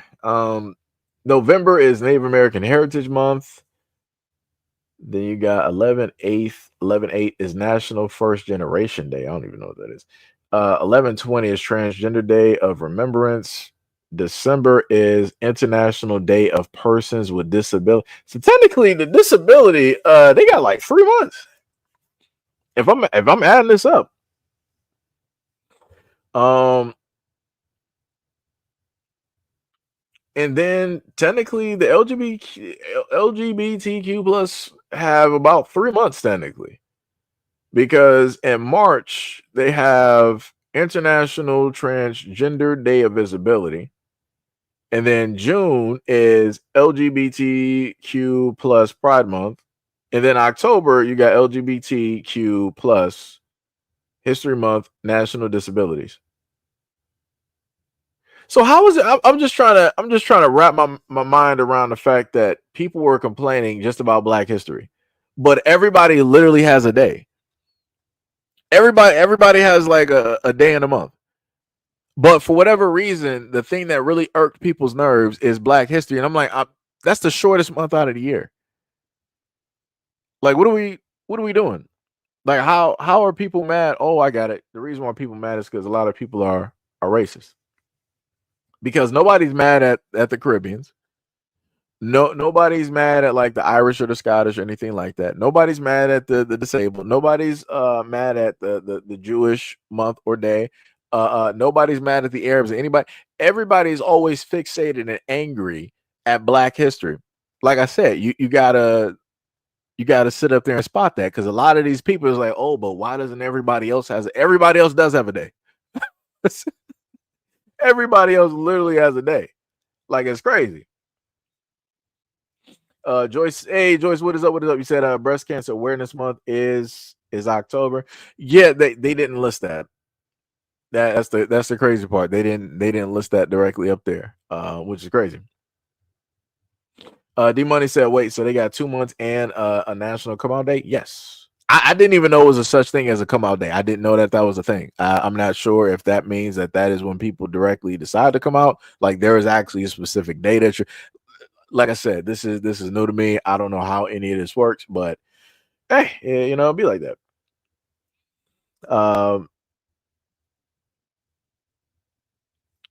Let me see. Asian Heritage is in May, I think. Was that listed for May? I think. Yeah. Okay. Yeah, it was May. Yeah. Yep. Yes, indeed. Yes, indeed. Yes, indeed. Like I said, everybody else got a day. But it's only a problem when it deals with Black history, which is crazy. Crazy work.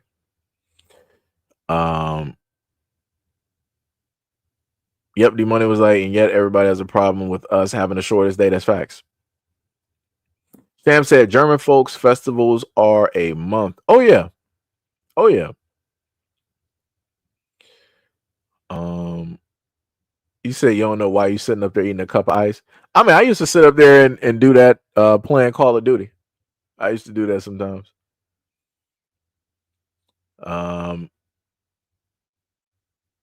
Sham said, again, the majority of disabled is the Caucasian individuals. So yeah, they got 3 months. Yeah. Yeah. Yes, indeed. Yes, indeed. Like I said, it's crazy work out here. Diabolical. Let me see. I think if I go to videos real quick, and I gotta go back because I got one more video. Let me make sure this is the right one. Let me see. Okay. So this is another one I wanted to post directly up here. I feel like this is a pretty dope one. So let's just take a nice little listen to this. Mexico recognizes that Afro-Indigenous people were on this continent hundreds of years before the Spaniards stepped 1 foot on the soil. It completely changes the narrative of what we've been taught. It completely changes the idea. I see this video done cause some issues. I see a lot of people trying to say, oh, he lying, there was never no Black indigenous people throughout Mexico, or she never said that. Like, this is a new topic. This has been talked about for a minute. Let me show you real quick. See, there's this book written in 1880 that's called The North Americans of Antiquity by John T. Short, to show y'all that this ain't no new topic, all right?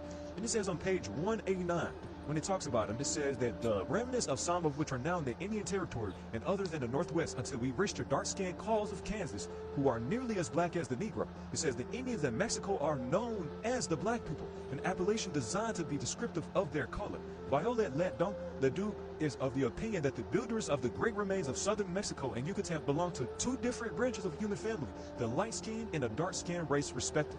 The variety of complexion is as great as in South America as among the tribes of the northern portion of the continent. Man, and it makes sense. Think about it. Who do you think these people were? Yeah. To piggyback off of it, there's another book written by a man named Carlos Cuervo Marquez. It's a book written in Spanish, but when you translate it, the title of the book is Archaeological and Ethnographical Studies. And on page 272, second paragraph, when translated, it says, it is possible that when we repeat that in ancient times, the young America was also a black continent. And the autonomy of Mexico, the Caracoles of Haiti, And it's a couple more of these that I cannot pronounce, and I don't want to mess them up. So go down, it says, are the remains of the indigenous Negro race on which the so-called red or American race was later formed. So understand, this ain't no new topic. What that man is saying has been said and been preached for a minute now. People just now picking up on it. So understand, yes, Mexico has a deep history when it comes down to black indigenous people. So thank you and peace. Oh, That this ain't like I said, and a lot of people, when black people start talking in America, and we say that indigenous this, original that, all this other type of stuff, people always like show the proof, all this other type of stuff. That brother literally just gave you the book, and I'm just going to keep that directly right up there. He gave you the book, if not 2 or 3, and listed excerpts directly from that, and gave those directly to people. And it specifically said some things. But again, people, they're going to buy. No, that doesn't mean that. It's not indicative of who wrote this. What was the time? How is it that they referred to? Like I said, people are going to skate around a whole bunch of stuff. People are going to say and skate around a whole bunch of stuff, but it be like that. It be like that.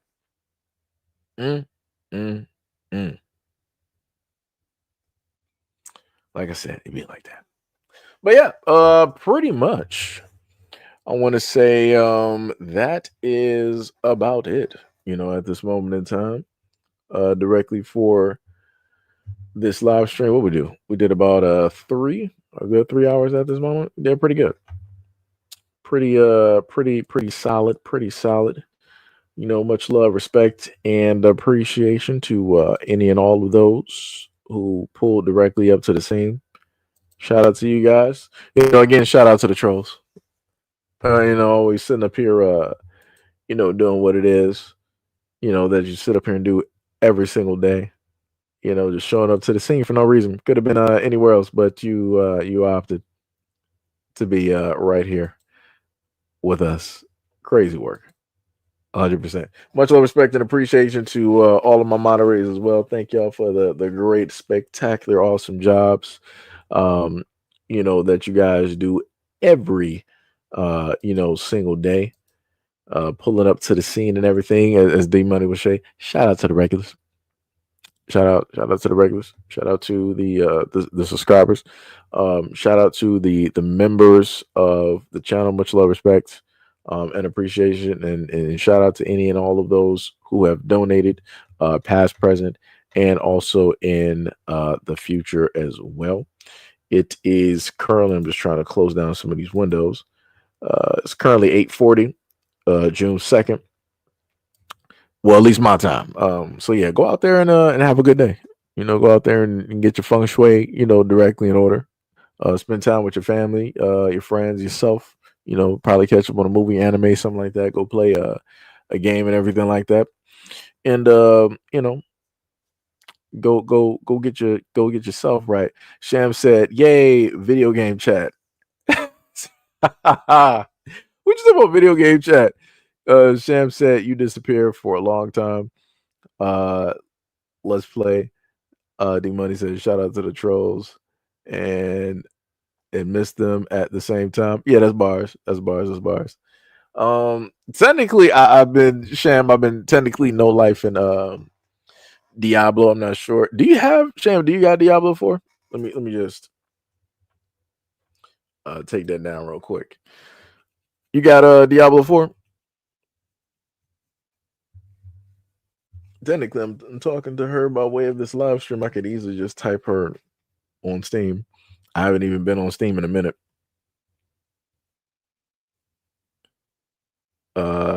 Say eat well, play well, stay safe. Yeah, I know the live stream is probably delayed. You said I can get it right now if that's what you're playing. I mean, I would say like check it out first before you happen to like buy it. I mean, it's a good game. I like the season that we're in at this moment in time. I'm working on my druid. At this moment, that's what I'm currently doing. I mean, technically, I'm slightly tempted. I could actually do a live stream. I would need food though. That would be the problem because normally, if I stream, I would have food. Sam said I got Diablo 3, so I know I like Diablo 4. Okay, yeah. All right, yeah. So I would, yeah. If you can happen to catch a deal, I say, yeah. You probably you can get it. I think unlike Towerborn, I want to say that we have crossplay. I have to. My computer might rev up just a slight bit. I gotta close out some stuff in the background. Um, I'm trying to go directly to my Xbox real quick.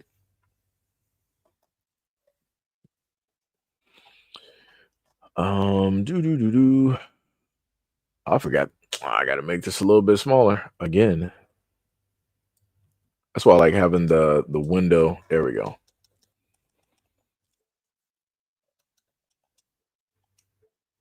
The games and apps. Let me see. Am I able?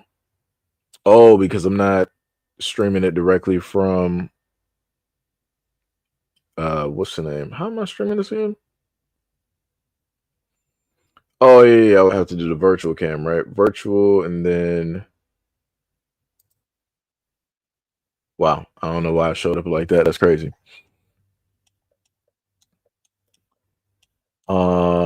Yeah, I don't know why it's showing up blurred like that, which is weird. That looks crazy. Let me see something real quick. Let me see if I can deactivate, activate. Nah, it just yeah, for whatever reason, it's just showing up blurred. I do not know why. Yeah, that's crazy. But yeah, I'm not sure if you got that. Yeah, that looks wild. I'm not sure if you have the what's the name, Sham. It's about a good 119 gigs. It might be a little bit more directly on yours. For whatever reason, the rest of my games are blurred. It's like I'm on the hub right now. This is crazy. You would have thought I was on Steam by the way that these games are blurred. You would have really thought that this was Steam. That's some crazy work. You said does it have crossplay? Let me see.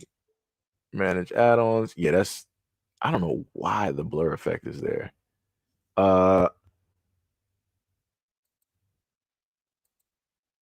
me see. Yeah, I don't know what is happening here. Yeah, this is crazy. It's literally a Gaussian blur. That's on this. Let me see, because we do have it on PC. Single player, Xbox online co-op, shared screenplay, local co-op, online multiplayer. They got more down there. Yeah, they got Xbox cross-platform multiplayer and Xbox cross-platform co-op. So yeah, it does have cross-platform capabilities because I would have to add you on, I think, by Blizzard name because you're on PC.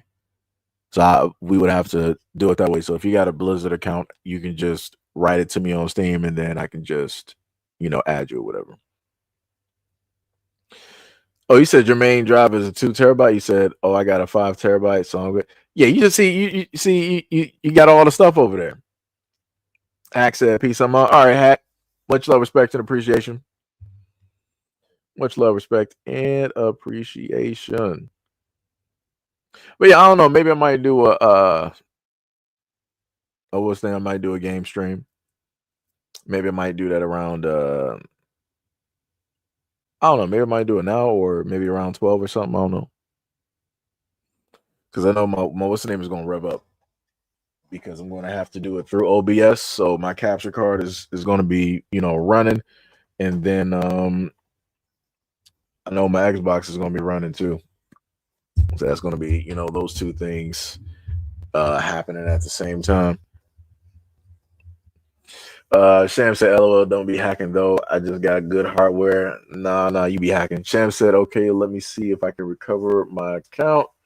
All right, yeah, I'll just Sham said, okay, cool. We going on mic then. I mean I guess I don't know. I don't think the sound will actually like feed through. I'll figure it out though. But yeah, anyways, I'll let y'all go. Y'all might happen to see me later on tonight doing a game stream. If so, I'll probably, be on Diablo, doing that and and everything of the sort and whatnot. So we'll figure that out. But all right, peace out to everybody in the live stream.